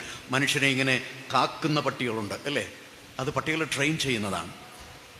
ഞാനോ ചോദിച്ചോട്ടെ, നിങ്ങൾ ഈ ബുദ്ധിയുള്ള പട്ടി എന്നൊക്കെ വിചാരിക്കുന്ന പട്ടിയുണ്ടല്ലോ, സ്വന്തം കൂടെങ്കിലും ഉണ്ടാക്കിയിട്ടുണ്ടോ? സ്വന്തം കൂട് ഉണ്ടാക്കിയിട്ടുണ്ടോ? ഉണ്ടെന്നോ ഇല്ലെന്നോ? സ്വന്തം കൂടുണ്ടാക്കുന്ന പട്ടിയെ കണ്ടിട്ടുണ്ടോ? അങ്ങനൊരു പട്ടിയില്ല. അപ്പൊ സ്വന്തം കൂട് പോലും ഉണ്ടാക്കാൻ പറ്റാത്ത പട്ടി ബുദ്ധിമാനാണെന്ന് പറഞ്ഞാൽ അത് ബുദ്ധിയാണോ? സവിശേഷ ബുദ്ധി മനുഷ്യനേ ഉള്ളൂ. മൃഗങ്ങൾക്ക് ബുദ്ധിയുണ്ടെന്ന് പറഞ്ഞാൽ അവയുടെ വാസനകളെ മുതലെടുത്തുകൊണ്ട് ഒരു ബുദ്ധിമാനായ മനുഷ്യൻ അവരെ ട്രെയിൻ ചെയ്യുമ്പോഴുണ്ടാകുന്ന അവൻ്റെ ചില പ്രവൃത്തികളാണ്. അല്ലാതെ പട്ടിക്ക് സവിശേഷ ബുദ്ധി ഇല്ല എന്നറിയണം. നമ്മുടെ ബുദ്ധി എന്താണെന്നറിയാമോ? മനുഷ്യൻ്റെ ബുദ്ധി എന്താ? ശ്രദ്ധിക്കുന്നുണ്ടോ? ആരെങ്കിലുമൊക്കെ അങ്ങോട്ടും ഇങ്ങോട്ടും പോകുമ്പോൾ അങ്ങനെ നോക്കരുത്. അവർ വന്നിരുന്നോളും, അവരുടെ പുറകെ പോകണ്ട. കർത്താവിൻ്റെ വചനത്തിൻ്റെ പുറകെ പോരാൻ പരിശ്രമിച്ച്. അപ്പോൾ മനുഷ്യന് സവിശേഷ ബുദ്ധിയുണ്ട്. മനുഷ്യൻ്റെ ബുദ്ധിയെ സംബന്ധിച്ച് പറയാൻ ഒരുപാട് കാര്യങ്ങളുണ്ടല്ലേ. നമ്മൾ ചന്ദ്രയാൻ എങ്ങോട്ടാ വിട്ടത്? കൊല്ലത്തേക്കാ? തിരുവനന്തപുരം? ചന്ദ്രനിലേക്കാണ് വിട്ടത്. ചന്ദ്രൻ എവിടെയാണെന്ന് അറിയാമല്ലോ, അല്ലേ? കൊച്ചിനെ എളിയിലിരുത്തിക്കൊണ്ട് അമ്പിളി മാമൻ എന്നൊക്കെ പറഞ്ഞുകൊണ്ട് കളിപ്പിച്ചിട്ടില്ലേ? എടാ, ഇവിടെ ഇരുന്നുകൊണ്ട് അവിടേക്ക് പോകാൻ പറ്റുമെന്ന് ഏണി വെച്ച് കയറിപ്പോയതാണോ? അല്ലല്ലോ. എന്താ ചെയ്തത്? ഇവിടെ ഇരുന്ന് കമ്പ്യൂട്ടറിൽ, അല്ലേ, നമ്മൾ ഒരുപാട് ഇലക്ട്രോണിക് സിസ്റ്റം ഉണ്ട്, അല്ലേ? ഡിജിറ്റൽ സിസ്റ്റംസ് ഒക്കെ ഉണ്ട്. അതൊക്കെ പ്രയോജനപ്പെടുത്തിക്കൊണ്ട് മനുഷ്യൻ്റെ ബുദ്ധിയും തിരിച്ചറിവും വിവേകവും ആലോചനാശേഷിയും ഒക്കെ ചേർത്ത് വെച്ചിട്ടാണ് ഇങ്ങനെ അവിടെ എത്തിച്ചത്. ആദിത്യ L1 കേട്ടിട്ടുണ്ടോ? ആദിത്യ L1 സൂര്യനെക്കുറിച്ച് പഠിക്കാൻ എത്രയോ ലക്ഷക്കണക്കിന് കിലോമീറ്ററുകൾ അകലെയാണ് നമ്മളിങ്ങനെ സൂര്യനെക്കുറിച്ച് പഠിക്കാനുള്ള ഈ പ്രത്യേക സംവിധാനങ്ങളൊക്കെ എത്തിച്ചിരിക്കുന്നത്. നമ്മൾ മംഗൾയാൻ എവിടെ എത്തിച്ചു? ചൊവ്വായിലെത്തിച്ചു. ചൊവ്വായൊക്കെ അറിയാമോ? കണ്ണൂർ കാണാൻ പറ്റൂല ചൊവ്വയിൽ. അങ്ങനെയുള്ള ദൂരെയുള്ള ഗ്രഹങ്ങളിലേക്ക് നമ്മൾ ഇവിടെ ഇരുന്നു കൊണ്ട് നമ്മൾ അവിടെ എത്തിച്ചു. ഇങ്ങനെ നമ്മളിങ്ങനെ ബഹിരാകാശത്ത് പോലും സഞ്ചരിക്കാനും ഒരുപാട് കണ്ടുപിടുത്തങ്ങൾ നടത്താനുമുള്ള സവിശേഷ ബുദ്ധി ആർക്കാണുള്ളത്? മനുഷ്യനാണുള്ളത്. മനസ്സിലാവുന്നുണ്ടോ? അപ്പം മൃഗവും മനുഷ്യനും തമ്മിലുള്ള ഒരു വ്യത്യാസം മാത്രമേ ഞാൻ പറഞ്ഞുള്ളൂ. നമുക്ക് ബുദ്ധി തോന്നുന്ന പോലെയൊക്കെ ഉപയോഗിക്കാൻ പാടില്ലേ, അല്ലേ? നമുക്കുള്ള ബുദ്ധി തോന്നുന്ന പോലെ ഉപയോഗിക്കാൻ പാടില്ലേ, അല്ലേ? നമുക്ക് നൽകപ്പെട്ട ബുദ്ധി നമുക്ക് ഇഷ്ടമുള്ളത് പോലെ ഉപയോഗിക്കാൻ പാടില്ലേ? പാടുണ്ടോ? ഉണ്ടെന്നോ ഇല്ലെന്നോ? പുരുഷന്മാരുടെ ഭാഗത്തുനിന്ന് ഒരു അനക്കവും കാണുന്നില്ലല്ലോ. നമുക്ക് നമ്മുടെ ബുദ്ധി ഇഷ്ടമുള്ളതുപോലെ ഉപയോഗിക്കാൻ പറ്റില്ലേ? പറ്റുമോ ഇല്ലയോ? എല്ലാത്തിനും ഓടിച്ചിട്ട് ഇടിക്കും ഞാൻ, കാര്യം പറഞ്ഞേക്കാം. തോന്നുന്നത് പോലെ ഉപയോഗിക്കാൻ പറ്റില്ല. തോന്നുന്ന പോലെ ഉപയോഗിക്കാമോ നമുക്ക്? അങ്ങനെ ഉപയോഗിക്കാനല്ല ബുദ്ധി തന്നിരിക്കുന്നത്. എനിക്ക് ഈ ബുദ്ധി തന്നവൻ എന്നിൽ നിന്നും ആവശ്യപ്പെടുന്ന ചില സംഗതികളുണ്ട്. അതിന്റെ വെളിച്ചത്തിലേ എനിക്ക് ബുദ്ധി ഉപയോഗിക്കാൻ പറ്റുള്ളൂ. എനിക്ക് ബുദ്ധി ഉണ്ടെന്ന് പറഞ്ഞുകൊണ്ട് എനിക്ക് ആൾക്കാരെ കൊല്ലാമോ? ഈ ഒസാമ ബിൻ ലാദൻ അല്ലേ, ഒരു ഭീകരനായിട്ട് ഇങ്ങനെ ലോകം അംഗീകരിച്ചിരിക്കുന്ന ഒരാളായിരുന്നു. അദ്ദേഹം അമേരിക്കയുടെ ട്വിൻ ടവേഴ്സ് തകർത്ത് കളഞ്ഞു. അവിടെ ഉണ്ടായിരുന്ന മനുഷ്യരെയൊക്കെ കൊന്നു. അയാൾക്ക് അയാളുടേതായ നീതീകരണങ്ങളൊക്കെ ഉണ്ടാകാം. പക്ഷേ ഒരു കാര്യം ഞാനിത് പലയിടങ്ങളിലും പറയുന്നതാണ്, നമ്മൾ അടിസ്ഥാനപരമായി സത്യം മനസ്സിലാക്കണം. ചിന്തിച്ചിട്ടുണ്ടോ? നമുക്ക് ബുദ്ധി മാത്രമല്ല, നമുക്ക് വിവേകവും തിരിച്ചറിവും എന്ന് പറയുന്ന 2 ഫാക്കൽറ്റീസ് തന്നിട്ടുണ്ടോ ഇല്ലയോ? 2 സവിശേഷത നമുക്ക് മാത്രമായിട്ട്, മനുഷ്യന് മാത്രമായിട്ടുള്ള 2 ശേഷികളുണ്ട്. അതാണ് വിവേകം, തിരിച്ചറിവ്. ഞാൻ ബുദ്ധിയുടെ കാര്യം പറഞ്ഞു, വിവേകവും തിരിച്ചറിവും എന്നുള്ള പറഞ്ഞു. ഈ വിവേകവും തിരിച്ചറിവും നമ്മൾ വലിയ ബുദ്ധിമാനാണെന്നൊക്കെ നമ്മൾ നടിച്ചേക്കാം. പക്ഷേ ഇപ്പം നമ്മുടെ വീട്ടിലേക്ക് നമ്മൾ ഇതൊക്കെ ഈ ധ്യാനവും കഴിഞ്ഞ് നമ്മൾ വീട്ടിലേക്ക് നമ്മുടെ വീട്ടിലെ 80 വയസ്സ് 90 വയസ്സുള്ള അമ്മുമ്മ ഇങ്ങനെ വാതിക്കലിരിക്കുകയാണ്. നമ്മുടെ വീട്ടിലുള്ള അമ്മുമ്മ ഇങ്ങനെ വാതിക്കലിരിക്കുകയാണ്. നമ്മൾ വാതിക്കലിരിക്കുന്ന അമ്മുമ്മയോട്, എടി അവിടെ നിന്ന് മാറിയിരിക്കും, ഞാൻ വീട്ടിൽ കയറട്ടെ എന്ന് പറയുമോ? ഞാൻ മുറിയിലേക്ക് കയറട്ടെ, ഞാൻ വീട്ടിലേക്ക് കയറട്ടെ, വാതിക്കൽ ഇരിക്കല്ലേ, എടി എഴുന്നേറ്റ് മാറടി എന്ന് 90 വയസ്സുള്ള അമ്മുമ്മയോട് പറയാമോ? എന്താ കാര്യം? എന്താ പറഞ്ഞാലെന്താ? 8 വയസ്സ് പോലും തികയാത്ത ഒരു 5-6 വയസ്സ് മാത്രമുള്ളൊരു കുഞ്ഞ് അവിടെ മാറിയിരിക്കുകയാണ്, വാതിക്കൽ മാറിയിരിക്കുക. അപ്പം നമ്മൾ പറയാണ്, എടി മോളെ അവിടെ നിന്ന് മാറിയിരിക്കുക, വാതിക്കലിരിക്കല്ലേ. അങ്ങനെ പറയുന്നതിൽ വല്ല കുഴപ്പമുണ്ടോ? വല്ല കുഴപ്പവുമുണ്ടോന്ന്? ഇല്ലല്ലോ. അത് കൊള്ളാം. അപ്പം കുഞ്ഞിനോട് അങ്ങനെ പറയുന്നതിൽ കുഴപ്പമില്ല. അമ്മുമ്മയോട് പറഞ്ഞാൽ കുഴപ്പമാണ്. ഇതാര് പറഞ്ഞു? അവർ 2 പേരും നിങ്ങളുടെ വീട്ടിലെ അംഗങ്ങളാണ്, 2 പേരും സ്ത്രീകളാണ്, 2 പേരും മനുഷ്യരാണ്, 2 പേർക്കും മലയാളം മനസ്സിലാകും. എന്നാൽ പിന്നെ എന്തേ ഒരേ ഭാഷ ഉപയോഗിക്കാത്തത്? തിരിച്ചറിവെന്ന് പറഞ്ഞൊരു സാധനമുണ്ട് നമുക്ക്. മനസ്സിലായോ? ഇരിക്കുന്നത് 8 വയസ്സുകാരിയല്ല, 80 വയസ്സുകാരിയാണ്. 80 വയസ്സുകാരിയാണ്. ഞാൻ തിരിച്ചറിഞ്ഞു. ഇരിക്കുന്നത് അപ്പുറത്തെ വീട്ടിലെ ചേച്ചിയല്ല, എൻ്റെ ഭാര്യയാണ്, അല്ലെങ്കിൽ എൻ്റെ സഹോദരിയാണ്, എൻ്റെ അമ്മയാണ്. തിരിച്ചറിവെന്ന് പറഞ്ഞൊരു സാധനമുണ്ട്. ഉണ്ടോ ഇല്ലയോ? അപ്പോൾ നിങ്ങളെ അങ്ങോട്ട് നോക്കിയിട്ട്, അപ്പോൾ പുരുഷന്മാരെ എന്ന് നിങ്ങളെ അഭിസംബോധന ചെയ്താൽ നിങ്ങൾക്ക് എന്ത് തോന്നുന്നു? എനിക്ക് സ്ക്രൂ ബോയ് എന്ന് തോന്നൂലേ? എന്തോ കുഴപ്പമുണ്ടെന്ന് തോന്നൂലേ? ഇവിടെ ഇരിക്കുന്ന സ്ത്രീകളെ നോക്കിയിട്ട്, അപ്പോൾ അല്ലയോ പുരുഷന്മാരെ എന്ന് വിളിച്ചാൽ, ഈ അച്ഛൻ എന്ത് പറ്റി, ഇത്രയും നേരം കുഴപ്പമില്ലായിരുന്നു, ഇപ്പൊ പെട്ടെന്ന് സ്ക്രൂ ബോയോ എന്ന് ചിന്തിക്കല്ലേ? മനസ്സിലാവുന്നുണ്ടോ? തിരിച്ചറിവ്, മനുഷ്യനെ തമ്മിൽ തിരിച്ചറിയാൻ, വ്യക്തികളെ തമ്മിൽ തിരിച്ചറിയാൻ, വസ്തുക്കളെ തമ്മിൽ തിരിച്ചറിയാൻ. നിങ്ങൾ ഇരിക്കുന്നത് കട്ടിലാണോ കസേരയാണോ? കസേരയിലാണോ ഇരിക്കുന്നത്, കട്ടിലാണോ ഇരിക്കുന്നത്? ആര് പറഞ്ഞു? നിങ്ങളിരിക്കുന്ന കട്ടിലാണ് കേട്ടോ, കാര്യം പറഞ്ഞേക്കാം. നിങ്ങളിരിക്കുന്നത് കട്ടിലാണ്. ആണോ? കണ്ടോ? ഞാൻ എങ്ങനെയൊക്കെ തല കുത്തി പറഞ്ഞ് ഏതൊക്കെ മൈക്രോഫോൺ വെച്ച് പറഞ്ഞാലും, ഈ ലോകം മുഴുവനും ചുറ്റി നടന്ന് പറഞ്ഞാലും നിങ്ങളിരിക്കുന്നത് കസേരയിലാണ്, കട്ടിലല്ല. ഇതിനെയാണ് തിരിച്ചറിയുമെന്ന് പറയുന്നത്. വസ്തുക്കളെ തമ്മിൽ തിരിച്ചറിയാൻ, വ്യക്തികളെ തമ്മിൽ തിരിച്ചറിയാൻ, സത്യത്തെ നുണയിൽ നിന്ന് തിരിച്ചറിയാൻ, ഇരുളിനെ വെളിച്ചത്തിൽ നിന്ന് തിരിച്ചറിയാൻ, ഇങ്ങനെ വേർതിരിച്ചറിയാനുള്ള, പുരുഷനെയും സ്ത്രീയെയും തമ്മിൽ തിരിച്ചറിയാൻ, ഭാര്യയെയും അയൽക്കാരിയെയും തമ്മിൽ തിരിച്ചറിയാൻ, അമ്മയെയും സഹോദരിയെയും തമ്മിൽ തിരിച്ചറിയാൻ, ഇതിനെയാണ് എന്തെന്ന് പറയുന്നത്? ഉറക്കെ പറഞ്ഞോളൂ. നമ്മൾ മനുഷ്യത്തെ കുറിച്ചാണ് പഠിക്കുന്നേ. മനുഷ്യനായിരിക്കുക എന്ന് പറഞ്ഞാൽ ഈ സാധനം ഉണ്ടാകണമെന്ന് ചുരുക്കം. മനസ്സിലായോ?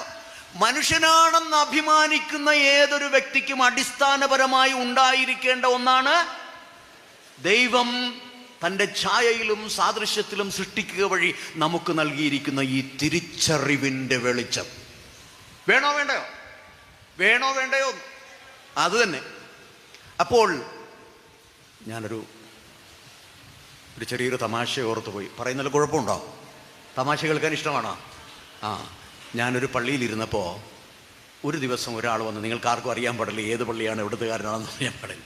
ഒരാൾ വന്നിട്ട് പറയുകയാണ്, എനിക്ക് നല്ല പരിചയമുള്ള ഒരാളാണ്. അയാൾ വന്നിട്ട് പറയുകയാണ്, കഴിഞ്ഞ രാത്രി ഒരു തമാശ ഉണ്ടായിരുന്നു. അപ്പോൾ എനിക്ക് തമാശ എന്ന് പറഞ്ഞപ്പോൾ എനിക്ക് കേൾക്കാൻ ഭയങ്കര ആകാംക്ഷയായി.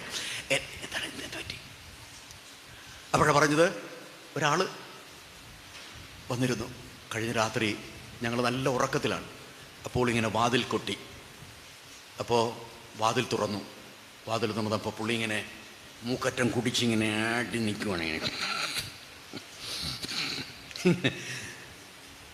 എന്നിട്ട് പറയുകയാണേ, മിസ്റ്റർ, എന്നെ ഒന്ന് വീട്ടിലാക്കി തരുമോ? മിസ്റ്റർ, എന്നെ ഒന്ന് വീട്ടിലാക്കി തരുമോ എന്ന്. വാതിൽ തുറന്നേ, രാത്രി പാതിര കഴിഞ്ഞു. ഉറക്കത്തിൽ നിന്ന് ഇവർ വിളിച്ചെഴുന്നേപ്പിച്ചിട്ട് അപ്പോൾ ഇങ്ങനെ ആട്ടി നിന്നുകൊണ്ട്, മിസ്റ്റർ, എന്നെ ഒന്ന് വീട്ടിലാക്കി തരുമോ എന്ന് ചോദിച്ചു. അപ്പോൾ അതിലെന്താ തമാശ ഇരിക്കുന്നത്? അടുത്ത പടി ഇദ്ദേഹം പറയുകയാണ്, അച്ഛാ, വാതിൽ തുറന്നത് എൻ്റെ ഭാര്യയായിരുന്നു. വാതിൽ തുറന്നത് എൻ്റെ ഭാര്യയാണ്. അപ്പോൾ ഈ വെള്ളം അടിച്ചുകൊണ്ട് നിൽക്കുന്നയാൾ, മൂക്കറ്റം കുടിച്ചിങ്ങനെ ബോധമൊക്കെ പോയി നിൽക്കുന്നയാൾ പറയുകയാണ്, മിസ്റ്റർ. നിങ്ങൾ കയറി മിസ്റ്റർ എന്ന് വിളിച്ചു കഴിഞ്ഞാൽ ശരിയാവുമോ? ഞാൻ സ്ത്രീകളോടാണ് ചോദിക്കുന്നത്. മിസ്റ്റർ എന്ന് വിളിച്ചാൽ ശരിയാകുമോ? എന്തു തോന്നും? ഇയാൾക്ക് ബോധം പോയെന്നല്ലേ? അത് തന്നെ. അപ്പോൾ ഈ വെള്ളം ഒഴിച്ച് നിൽക്കുന്നയാൾ, ഈ മനുഷ്യൻ, എന്നോട് സംസാരിക്കുന്ന മനുഷ്യൻ്റെ ഭാര്യ വാതിൽ തുറന്നപ്പോൾ, മിസ്റ്റർ, എന്നെ ഒന്ന് വീട്ടിലാക്കി തരുമോ? പുള്ളിക്ക് ഭാഷാപരം കിട്ടി. എങ്ങനെയുണ്ട്? ഇംഗ്ലീഷ് സംസാരിക്കാൻ തുടങ്ങി. മിസ്റ്റർ, എന്നെ ഒന്ന് വീട്ടിലാക്കി തരുമോ? അങ്ങനെ മിസ്റ്റർ എന്നെ വീട്ടിലാക്കി തരുമോ എന്ന് പറഞ്ഞത്. അത് കഴിഞ്ഞപ്പോൾ അതിലൊരു തമാശയുണ്ട്. അടുത്തത് പറയുകയാണേ, അച്ഛാ, വാതിൽ തുറന്നതേ അവൻ്റെ അമ്മയായിരുന്നു. വാതിൽ തുറന്നത് അവൻ്റെ അമ്മയായിരുന്നു.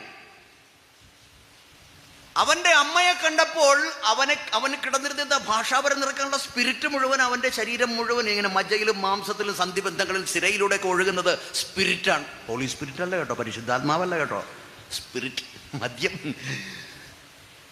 അവന് ഭാഷാപരം കിട്ടി. എന്താ? തൊട്ടു മുമ്പിൽ നിൽക്കുന്ന അമ്മയെ അവൻ ആദ്യം മിസ്റ്റർ എന്ന് വിളിച്ചു, അല്ലേ? പുരുഷനായിട്ടാണ് കണ്ടത്. എന്നിട്ട് പറഞ്ഞതെന്താ? ഒടുവിൽ എന്താ പറഞ്ഞത്? എന്നെ ഒന്ന് വീട്ടിലാക്കി തരുമോന്ന്. സ്വന്തം വീട്ടിൽ ചെന്ന് അമ്മ വാതിൽ തുറന്നപ്പോ മിസ്റ്റർ എന്ന് വിളിച്ചുകൊണ്ട് എന്നെ വീട്ടിലാക്കി തരുമോന്ന് പറഞ്ഞാൽ അവനെല്ലാം പോയില്ലേ? എല്ലാം നഷ്ടപ്പെട്ടു. തിരിച്ചറിവിന്റെ ആ സംഗതി, ഫാക്കൽറ്റി മുഴുവൻ അടിച്ചു പോയി എന്നാണ്. മനസ്സിലാവുന്നുണ്ടോ? മനുഷ്യനാണല്ലേ ഈ തിരിച്ചറിവെന്ന് പറയുന്നൊരു സാധനമുണ്ട്. എന്റെ തിരിച്ചറിവ് ഞാൻ കുഴിച്ചു മൂടാൻ വേണ്ടി തന്നതല്ല. മനുഷ്യനെ മനുഷ്യനായിട്ട് കാണാൻ കഴിയണം, വ്യക്തികളെ വ്യക്തികളായി കാണാൻ കഴിയണം, അവരുടെ മഹത്വം എന്താണെന്ന് അംഗീകരിക്കാൻ കഴിയണം, എൻ്റെ പങ്കാളിയെ പങ്കാളിയായിട്ട് കാണാൻ കഴിയണം, അന്യ വീട്ടിലെ സ്ത്രീ അല്ല എൻ്റെ ജീവിത പങ്കാളി എന്ന് തിരിച്ചറിയാൻ കഴിയണം. പറയുന്നതൊക്കെ മനസ്സിലാവുന്നുണ്ടോ? എൻ്റെ ഭർത്താവാണിത് നിൽക്കുന്നത് എന്ന് മനസ്സിലാക്കാൻ കഴിയണം. എൻ്റെ മക്കളാണിവരെന്നും ദൈവം തൻ്റെ ഛായയിലും സാദൃശ്യത്തിലും സൃഷ്ടിച്ചു തന്നിരിക്കുന്ന അവിടുത്തെ പ്രിയപ്പെട്ട മക്കളെ എൻ്റെ കരങ്ങളിൽ, ഞങ്ങളുടെ കരങ്ങളിൽ തന്നിട്ട് ഞങ്ങളിൽ വിശ്വാസം അർപ്പിച്ച തമ്പുരാൻ തന്ന മഹത്തായ ദാനങ്ങളാണ് ഈ മക്കളെന്ന് തിരിച്ചറിയാൻ കഴിയണം. തിരിച്ചറിവ് എന്നത് വലിയ ദൈവികമായ ദാനമാണ്, പുണ്യമാണ്.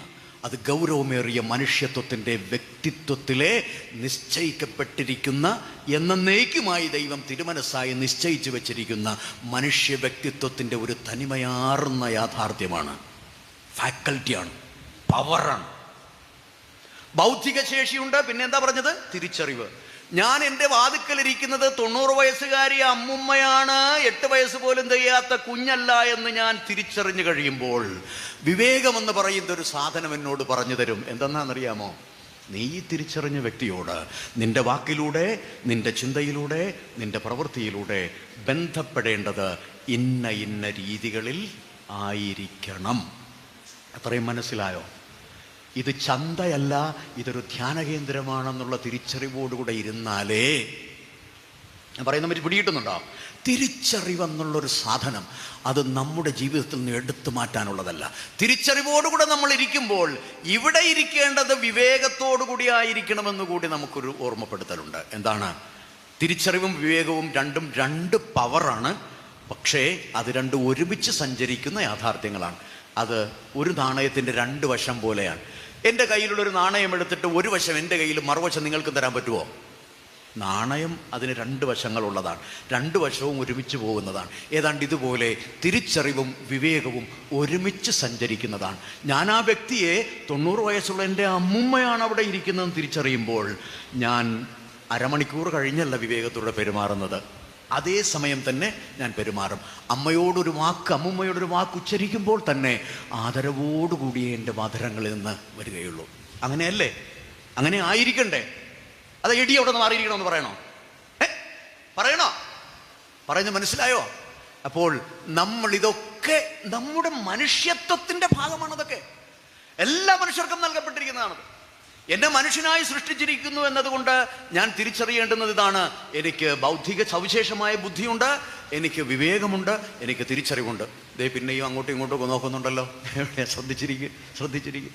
ഇത് മനസ്സിലാക്കാതെ പോകരുത്. ഗൗരവമേറിയ തെറ്റുകളിലേക്ക് നമ്മൾ വീണുകൊണ്ടിരിക്കുകയാണ്. നമ്മുടെ തലമുറകൾ വീണുകൊണ്ടിരിക്കുകയാണ്. കാരണം ബൗദ്ധിക ശേഷിയെ തോന്നിയതുപോലെ ഉപയോഗിക്കാനുള്ള ആ ഒരു മൃഗീയമായ വാസനയുണ്ടല്ലോ, അത് നമ്മളിങ്ങനെ നമ്മുടെ ജീവിതത്തിലേക്ക് ഇങ്ങനെ വലിച്ചിഴച്ച് കൊണ്ടുവരും. അതുകൊണ്ട് മനുഷ്യനായിരിക്കാനുള്ള വിളി അത് ദൈവം നൽകിയിരിക്കുന്ന വലിയ ദാനമാണ്. അതുകൊണ്ട് ഞാൻ എൻ്റെ ബൗദ്ധിക ശേഷിയെ എനിക്ക് കുറേ പേരെ കൊല്ലാൻ വേണ്ടി ഉപയോഗിക്കാൻ പറ്റില്ല. മറ്റുള്ളവരുടെ അവകാശങ്ങളെ ഹനിക്കാൻ എനിക്ക് നൽകപ്പെട്ടിരിക്കുന്നൊരു ഫാക്കൽറ്റിയല്ല. മറ്റുള്ളവരുടെ മഹത്വമേറിയ വ്യക്തിത്വത്തിന് കളങ്കം ചാർത്താൻ വേണ്ടി എനിക്ക് ബുദ്ധിയുണ്ടെന്ന് പറഞ്ഞുകൊണ്ട് എനിക്ക് എന്ത് കുതന്ത്രങ്ങളും ഒപ്പിക്കാനുള്ള സാധനമല്ല എൻ്റെ ബുദ്ധി എന്ന് പറയുന്നത്. മറിച്ച് തിരിച്ചറിവും വിവേകവും വേണം. ഞാൻ ആ തിരിച്ചറിവിൻ്റെ ഒരു പ്രധാനപ്പെട്ട ഒരു ഘടകം നിങ്ങൾക്കൊന്ന് പറഞ്ഞു തരാൻ ആഗ്രഹിക്കുക. ഞാനിതിനു മുമ്പ് പറഞ്ഞിട്ടുണ്ട്. നിങ്ങളുടെ ഈ മൂക്കിൻ്റെ 2 ദ്വാരം അത് ആരിട്ട് തന്നതാ? അപ്പനും അമ്മയും ഇങ്ങനെ ബ്രഹ്മയിട്ട് തുളച്ചാണോ? ഇങ്ങനെ അല്ലല്ലോ. സ്വന്തം അമ്മയുടെ ഉദരത്തിൽ വെച്ച് ആരെങ്കിലും സ്വന്തം മൂക്കിലൂടെ ശ്വസിച്ചിട്ടുണ്ടോ? സ്വന്തം മൂക്കിലൂടെ അമ്മയുടെ ഉദരത്തിൽ വെച്ച് ശ്വസിച്ചിട്ടുണ്ടോ? ഇവിടെ ഇരിക്കുന്ന അപ്പനും അമ്മയും മനസ്സിലാക്കണം കേട്ടോ. അതിനാണ് ഞാൻ ഈ പറയുന്നത്. അപ്പനും അമ്മയും മനസ്സിലാക്കണം, നമ്മുടെ അമ്മയുടെ ഉദരത്തിൽ വെച്ച് നമ്മൾ ആരും സ്വന്തം മൂക്കിലൂടെ ശ്വസിച്ചിട്ടില്ല. അമ്മയുടെ പൊക്കിൾ കൊടിയിലൂടെയാണ് ശ്വസിച്ചിട്ടുള്ളത്. പക്ഷേ 9 മാസം കഴിഞ്ഞ് 10-ാം മാസം പുറത്തേക്ക് വന്നു കഴിഞ്ഞാൽ പിന്നെ അമ്മയുടെ മൂക്കിലൂടെ ശ്വസിക്കണോ? സ്വന്തം മൂക്കിലൂടെ ശ്വസിക്കണം. അതുകൊണ്ടേ അമ്മയുടെ ഉദരത്തിൽ നിന്ന് പുറത്തു വരുന്നതിന് മുൻപ് 9 മാസത്തിനുള്ളിൽ എനിക്കും നിങ്ങൾക്കും മൂക്കിന് 2 ദ്വാരവും ശ്വാസനാളവും ശ്വാസകോശവും ആരുറപ്പുവരുത്തുന്നു? ഒസാമ ബിൻ ലാദൻ അല്ലേ? ഭീകരപ്രവർത്തകരോ? അവരാണോ നമുക്ക് ഈ മൂക്കിന് 2 ദ്വാരം ഇട്ട് തന്നത്? അവരാണോ ശ്വാസനാളം തന്നത്? അവരാണോ ശ്വാസകോശം തന്നത്? ആണോ? അപ്പനും അമ്മയുമാണോ കൊടുത്തത്? ഞാനാണോ എൻ്റെ ശ്വാസകോശം ഉണ്ടാക്കിയത്? അല്ലല്ലോ. ഇപ്പൊ മനസ്സിലായില്ലേ? ഇവിടെ ഒരു ശാസ്ത്രജ്ഞനും ഉണ്ടാക്കി തന്നതല്ല, ഇവിടെ ഒരു ഭീകരനും ഉണ്ടാക്കി തന്നതല്ല, ഒരു മന്ത്രിമാരും ഉണ്ടാക്കി തന്നതല്ല, ഒരു ലോകത്തിന്റെ ഒരു നേതാവും ഉണ്ടാക്കി തന്നതല്ല, ഒരച്ഛനും ഉണ്ടാക്കിയില്ല, ഒരു കന്യാസ്ത്രീയും ഉണ്ടാക്കിയില്ല. നമ്മൾ ആരും ഇതൊന്നും ഉണ്ടാക്കിയതല്ല. മറിച്ച് ദൈവം നമ്മുടെ അമ്മയുടെ ഉദരത്തിന്റെ നിശബ്ദതയിൽ അമ്മ പോലും അറിയാതെ നമുക്കിതൊക്കെ തന്നതാണ്. എന്തിനു വേണ്ടിയാണ് ഈ ദ്വാരം? എന്തിനു വേണ്ടിയാണ്? എന്തിനു വേണ്ടിയാണ് ഈ മൂക്കിന്റെ 2 ദ്വാരവും ശ്വാസനാളവും ശ്വാസകോശവും? എന്തിനു വേണ്ടിയാണ്? ശ്വസിച്ച് ചാകാൻ വേണ്ടി അല്ലേ? ശ്വസിച്ച് ജീവിക്കാനോ ശ്വസിച്ച് മരിക്കാനോ? ശ്വസിച്ച് ജീവിക്കാൻ വേണ്ടിയല്ലേ? എടാ, ഈ ലോകത്തിലേക്ക് പിറന്നു വീഴുന്ന മൂക്കിന് 2 ദ്വാരത്തോടും ശ്വാസനാളത്തോടും ശ്വാസകോശത്തോടും കൂടെ ഈ ലോകത്തിൽ പിറന്നു വീഴുന്ന ഏതൊരു വ്യക്തിക്കും എന്തിനുള്ള അവകാശമുണ്ട്? ജീവിക്കാനുള്ള അവകാശമുണ്ട്. അതുകൊണ്ടാണ് അമ്മയുടെ ഉദരത്തിൽ വെച്ച് ദൈവം ഇപ്രകാരം നമ്മളെ സൃഷ്ടിച്ചത്. അതുകൊണ്ട് ഈ ലോകത്തിൽ മാന്യമായി ശ്വസിച്ച് ജീവിക്കാനുള്ള അവകാശം ജന്മ അവകാശമാണ്. ആരുടെയും ഔദാര്യമല്ല. എൻ്റെ പോലും ഔദാര്യമല്ല ഈ ലോകത്തിൽ ജീവിക്കാനുള്ള അവകാശം. എൻ്റെ പോലും ഔദാര്യമല്ല. കാരണം ഞാനായിട്ടുണ്ടാക്കിയതല്ല ഇത്. മറിച്ച് തമ്പുരാൻ എനിക്ക് വിസ്മയകരമായൊരു ദാനമായി എനിക്ക് തന്നതാണ്. അതുകൊണ്ട് എൻ്റെ ഈ ലോകത്തിൽ ജീവിക്കാനുള്ള അവകാശം എനിക്ക് പോലും നിഷേധിക്കാൻ അവകാശമില്ല. ഇത് കുറിച്ചിടുക, മനസ്സിൽ കുറിച്ചിടുക. ഒരു വ്യക്തിയെയും അവനും അവൾക്കും ജീവന് ഹാനി വരുത്തുന്ന ഒരു വാക്ക് പോലും സംസാരിച്ചുകൂടാ, ഒരു ചിന്ത പോലും ഉണ്ടായിക്കൂടാ, ഒരു പ്രവൃത്തി ഒരിക്കലും ഉണ്ടായിക്കൂടാ. അങ്ങനെ എന്തെങ്കിലും ഉണ്ടായിട്ടുണ്ടെങ്കിൽ തമ്പുരാൻ പറയുന്നു, മാനസാന്തരപ്പെടുക, മാനസാന്തരപ്പെടുക. ദൈവരാജ്യം സമീപിച്ചിരിക്കുന്നു. നിന്നെ സൃഷ്ടിച്ച ദൈവത്തിൻ്റെ സാമ്രാജ്യം സ്ഥാപിക്കാനാണ് ഇവിടെ വന്നിരിക്കുന്നത്. അതിൽ നീ അംഗമാകണമെങ്കിൽ, അതിലെ പൗരരാകണമെങ്കിൽ നിശ്ചയമായും മാനസാന്തരപ്പെടണം. തിരിച്ചറിവും വിവേകവും ആലോചനാശേഷിയുമൊക്കെ ഇത് വിശദാംശങ്ങളിലൂടെ വീണ്ടും പറയാനുണ്ട്, പക്ഷേ ഞാനതിലേക്ക് കടക്കുന്നില്ല. അത്യാവശ്യം മനസ്സിലായെന്നാണ് വിചാരിക്കുന്നത്. അതുകൊണ്ട് ഞാൻ പറയുന്ന ഒരു സംഗതി എന്താണ്, പറഞ്ഞു വന്ന സംഗതി എന്താണ്? തിരിച്ചറിവ്, വിവേകം ഉപയോഗിച്ച് വേണം ബുദ്ധിയെ കൈകാര്യം ചെയ്യാൻ. ബുദ്ധി പലതും പറഞ്ഞു തരും. ബുദ്ധി പറഞ്ഞു തരണം. ബുദ്ധിക്ക് അതിനുള്ള സാധ്യത, എല്ലാ സാധ്യതകളും തേടാൻ സാധിക്കും. പക്ഷേ വിവേകം ഉപയോഗിച്ചുകൊണ്ടും തിരിച്ചറിവ് ഉപയോഗിച്ചുകൊണ്ടും വേണം ബുദ്ധിയെ കൈകാര്യം ചെയ്യാൻ. എന്ന് മാത്രമല്ല, സ്നേഹമെന്ന് പറയുന്നൊരു സാധനമുണ്ട്. കേട്ടിട്ടുണ്ടോ അങ്ങനെ സാധനം? എല്ലാറ്റിലുപരിയായി ദൈവത്തെ സ്നേഹിക്കണം, തന്നെപ്പോലെ തൻ്റെ അയൽക്കാരനെയും സ്നേഹിക്കണം. ഇതാണ്. അപ്പോൾ സ്നേഹം എന്നത് വലിയ ഒരു വികാരമാണ്, വലിയ ഒരു രക്ഷണീയ സത്യമാണ്. എന്താണ് സ്നേഹമെന്ന് കർത്താവ് നമ്മളെ പഠിപ്പിക്കുന്നുണ്ട്, ഇല്ലേ?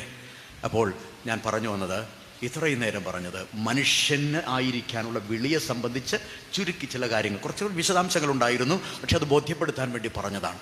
അതുകൊണ്ട് ഈ ലോകത്തിൽ ജീവിക്കാനുള്ള അവകാശം എല്ലാവർക്കും തമ്പുരാൻ നൽകിയതാണ്.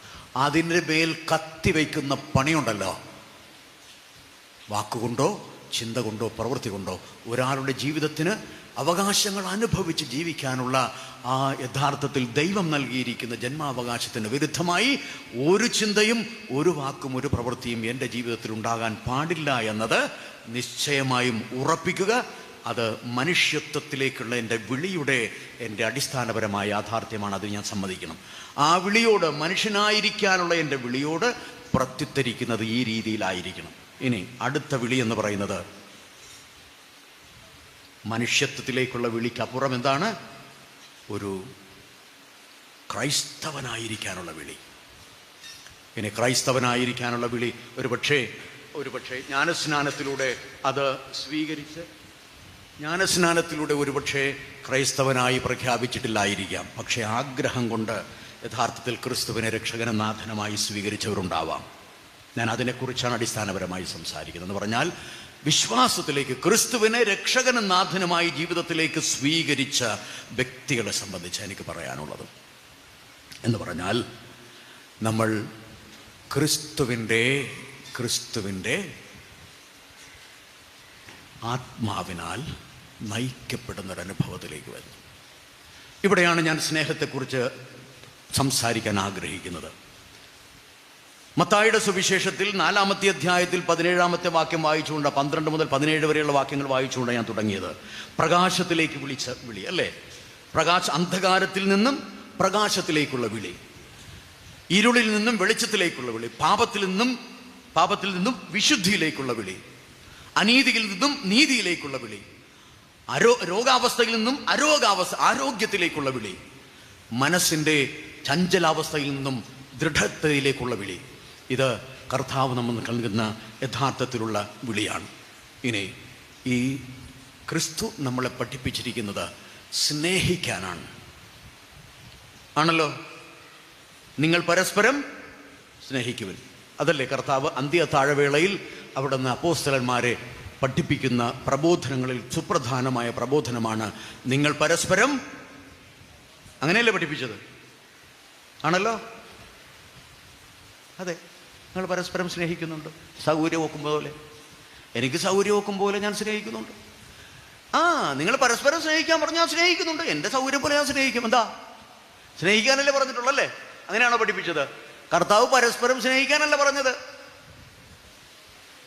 ചിന്തിക്കുന്നുണ്ടാവില്ലേ, അച്ഛൻ എന്താണ് ഈ പറയുന്നത്, പരസ്പരം സ്നേഹിക്കേണ്ടെന്നാ? കർത്താവ് പഠിപ്പിച്ചത് പരസ്പരം സ്നേഹിക്കാനല്ല. കർത്താവ് പറഞ്ഞത്, ഞാൻ നിങ്ങളെ സ്നേഹിച്ചത്, അവിടെ അമ്മച്ചിരുന്നോട് പറയുന്നുണ്ട്, ഞാൻ നിങ്ങളെ സ്നേഹിച്ചതുപോലെ പരസ്പരം സ്നേഹിക്കുക. ഞാൻ നിങ്ങളെ സ്നേഹിച്ചതുപോലെ എന്നുള്ളതുണ്ടല്ലോ, നമ്മൾ സൗകര്യപൂർവ്വം ഒതുക്കും. ഞാൻ നിങ്ങളെ സ്നേഹിച്ചതുപോലെ എന്നല്ല, എനിക്ക് സൗകര്യം ഒക്കുന്നത് പോലെ ഞാൻ സ്നേഹിക്കും. എനിക്ക് സൗകര്യം ഒക്കും പോലെ എൻ്റെ പങ്കാളിയെ സ്നേഹിക്കും. എനിക്ക് സൗകര്യം ഒക്കുന്നത് പോലെ ഞാൻ എൻ്റെ മക്കളെ സ്നേഹിക്കും. എനിക്ക് സൗകര്യം ഒക്കുന്നത് പോലെ എൻ്റെ അയൽക്കാരെ സ്നേഹിക്കും. കൂടുതൽ ഇങ്ങോട്ട് കയറിയൊന്നും കളിക്കണ്ട. സ്വർഗസ്ഥനായ ഞങ്ങളുടെ പിതാവേ, അങ്ങയുടെ നാമം പൂജിതമാകണമേ, അങ്ങയുടെ രാജ്യം വരണമേ, അങ്ങയുടെ തിരുമനസ് സ്വർഗത്തിലെ പോലെ സ്വർഗത്തിലിരുന്നാൽ മതി, ഇങ്ങോട്ട് വേണ്ട. അങ്ങയുടെ തിരുമനസ് സ്വർഗത്തിലെ പോലെ സ്വർഗത്തിലിരുന്നാൽ മതി, ഇങ്ങോട്ട് വേണ്ട. എൻ്റെ മനസ്സ് ഇവിടെ നിർവഹിക്കും. ഞാൻ എൻ്റെ വീട്ടിൽ എൻ്റെ മനസ്സ് നിർവഹിക്കും, ഇങ്ങോട്ട് കയറി അധികം വേണ്ട. തമ്പുരാനെ നമ്മൾ വെല്ലുവിളിക്കുന്നുണ്ട്. ഞാൻ നിങ്ങളെ സ്നേഹിച്ചതുപോലെ നിങ്ങളും പരസ്പരം സ്നേഹിക്കണമെന്നാണ് കർത്താവ്, തമ്പുരാൻ കർത്താവ് നമ്മളോട് പറയുന്നത്, നമ്മളെ പഠിപ്പിക്കുന്നത്. കർത്താവ് എങ്ങനെയാണ് സ്നേഹിച്ചത്? മത്തായിയുടെ സുവിശേഷത്തിൽ 5 മുതൽ 7 വരെയുള്ള അധ്യായങ്ങളൊന്ന് വീട്ടിൽ പോയി വായിക്കുമോ? മത്തായിയുടെ സുവിശേഷം 5 മുതൽ 7 വരെയുള്ള അധ്യായങ്ങളൊന്നും വീട്ടിൽ പോയി വായിക്കുമോ? വായിക്കാൻ താല്പര്യമുള്ളവരൊന്ന് കൈയുയർത്തി ഹല്ലേലൂയ പറയുമോ? Hallelujah, hallelujah, hallelujah. ഈശോയെ നന്ദി, ഈശോയെ സ്തുതി, ഈശോയെ സ്തോത്രം. Hallelujah, hallelujah. യേശു പഠിപ്പിച്ച മനുഷ്യത്വത്തിൻ്റെയും രക്ഷാകരമായ ഒരു വ്യക്തിത്വത്തിൻ്റെയും ദൈവം നമുക്ക് നൽകിയ മഹത്വം അവിടെ നിന്ന് നമുക്ക് തിരിച്ചു നൽകിക്കൊണ്ട് യഥാർത്ഥത്തിലുള്ള മഹത്വത്തിലേക്ക് നമ്മളെ ഉയർത്തിക്കൊണ്ട് നമ്മളെ പഠിപ്പിക്കുന്ന വഴിയാണ് മത്തായിയുടെ സുവിശേഷത്തിൽ 5-ാമത്തെ അധ്യായത്തിലും 6-ാമത്തെ അധ്യായത്തിലും 7-ാമത്തെ അധ്യായത്തിലും കാച്ചിക്കുറുക്കി നമുക്ക് നൽകിയിരിക്കുന്ന മലയിലെ പ്രസംഗം. അതിനെ മലയിലെ പ്രസംഗം എന്ന് വിളിക്കും. ഗാന്ധിജി എന്ന മഹത്തായ മനുഷ്യനെ, ആ മഹാനായ മനുഷ്യനെ യഥാർത്ഥത്തിൽ സ്വാധീനിച്ച വാക്കുകളാണ്, തിരുവചനമാണ് പ്രത്യേകിച്ച് മത്തായിയുടെ സുവിശേഷത്തിൽ 5, 6, 7 അധ്യായങ്ങളിൽ പ്രതിപാദിച്ചിരിക്കുന്ന മലയിലെ പ്രസംഗം. ശ്രദ്ധിക്കുക. എല്ലാവരും ശ്രദ്ധിക്കുന്നുണ്ടോ? മലയിലെ പ്രസംഗം വീട്ടിൽ പോയെന്ന് വായിക്കണം കേട്ടോ. ഒന്ന് മനസ്സിരുത്തി ഒന്ന് വായിക്കണം. അത് നമ്മളുടെ മുഖത്തും നമ്മുടെ മുമ്പിൽ വച്ചിരിക്കുന്ന കർത്താവാകുന്ന കണ്ണാടിയാണ്. കണ്ണാടി കള്ളം പറയുമോ? ഇങ്ങോട്ട് വരുന്നതിന് മുമ്പ് കണ്ണാടിയിൽ നോക്കിയിരുന്നോ? ഞാൻ നോക്കിയിരുന്നു. ഇവിടെ വരുമ്പോൾ ഇങ്ങനെ എന്താണ്, ഇപ്പോഴെ തന്നെ പൂവങ്കോഴിയുടെ പോലെയാണ് ഇരിക്കുന്നത്. തലയിലൊക്കെ ഇങ്ങനെ മുടി ഇങ്ങനെയൊക്കെ ഇരിക്കുന്നത്. അതൊന്ന് ഒതുക്കി വെച്ച് മര്യാദക്കൊക്കെ മനുഷ്യരുടെ മുമ്പ് പ്രത്യക്ഷപ്പെടണമെന്ന് ഞാൻ കണ്ണാടി നോക്കിയപ്പോൾ എന്നോട് കണ്ണാടി പറഞ്ഞു തന്നു. അതുകൊണ്ട് ഞാൻ ആ ചീർപ്പെടുത്ത് എൻ്റെ മുടിയൊക്കെ ഒന്ന് വാരി വൃത്തിയായിട്ടൊക്കെ വെച്ചു. ഓട്ടോയിൽ വന്നപ്പോൾ ഒന്ന് മുടിയൊക്കെ ഇച്ചിരി പറന്നുപോയി, വീണ്ടും ഞാനൊന്ന് ഒതുക്കി വെച്ചിട്ടുണ്ട്. ഞാൻ പറയുന്ന മനസ്സിലാകുന്നുണ്ടോ? കണ്ണാടിയിൽ നോക്കുക, കണ്ണാടിയിൽ നോക്കണം. കണ്ണാടി കള്ളം പറയില്ല. നമ്മൾ കണ്ണാടിയിൽ നോക്കുമ്പോൾ രാവിലെ എഴുന്നേറ്റ് കണ്ണാടി നോക്കുമ്പോൾ അയ്യേ വൃത്തികേട്, വേഗം പോയി പല്ല് തേച്ച് മുഖമൊക്കെ കഴുകിയല്ലേ? അങ്ങനെയല്ലേ? നമ്മുടെ മുഖത്ത് എന്തെങ്കിലും അഴുക്കിരിക്കുന്നത് കണ്ണാടി നാവെടുത്ത് എന്തെങ്കിലും സംസാരിക്കുമോ? ഒരക്ഷരവും നാവെടുത്ത് മിണ്ടില്ല. പക്ഷേ അത് കൃത്യമായി നമ്മളോട് പറഞ്ഞു തരുന്നേ, അയ്യേ വൃത്തികേട്, അത് പോയി കഴുകിക്കള, വേഗം പോയി, ചെല്ല് എന്ന് നമ്മളോട് കണ്ണാടി പറഞ്ഞു തരും. ഈ കർത്താവിൻ്റെ വചനം മത്തായിയുടെ സുവിശേഷം 5, 6, 7 അധ്യായങ്ങൾ ഇങ്ങനെ നമ്മുടെ മുമ്പിൽ വെച്ചിരിക്കുന്ന കണ്ണാടിയാണ്. ആ കണ്ണാടിയിൽ എപ്പോഴും ഒന്ന് നോക്കണം. നോക്കിയിട്ട് അവിടെ ഇവിടെയൊക്കെ അഴുക്കിരിക്കുന്നത് പറഞ്ഞു തരും. അതൊക്കെ എല്ലാം മാറ്റിക്കളയണം. ഇതൊക്കെ വിശദീകരിക്കാൻ സമയമില്ല. ആകപ്പാടെ ഞാനിപ്പോൾ നിർത്താനുള്ള സമയമായി വരുന്നു. 5-6 മിനിറ്റ് കൂടിയേ ഉള്ളൂ. അതുകൊണ്ട് ഈ കണ്ണാടി നോക്കിയേ മതിയാവൂ. മത്തായിയുടെ സുവിശേഷം എത്രാം അധ്യായം? 5, 6, 7. ഓർക്കാൻ എളുപ്പമല്ലേ? 5, 6, 7 അധ്യായങ്ങൾ. എല്ലാ ദിവസവും നമ്മുടെ മക്കൾക്കും അതുപോലെ തന്നെ നമുക്കും അത്യാവശ്യം നമ്മുടെ ഈ കണ്ണാടിയിൽ നോക്കി നമുക്ക് മുഖം ശരിയായി, നമ്മുടെ ആത്മാവിൻ്റെ മുഖം തെളിച്ചെടുക്കാൻ നമുക്ക് സാധിക്കും.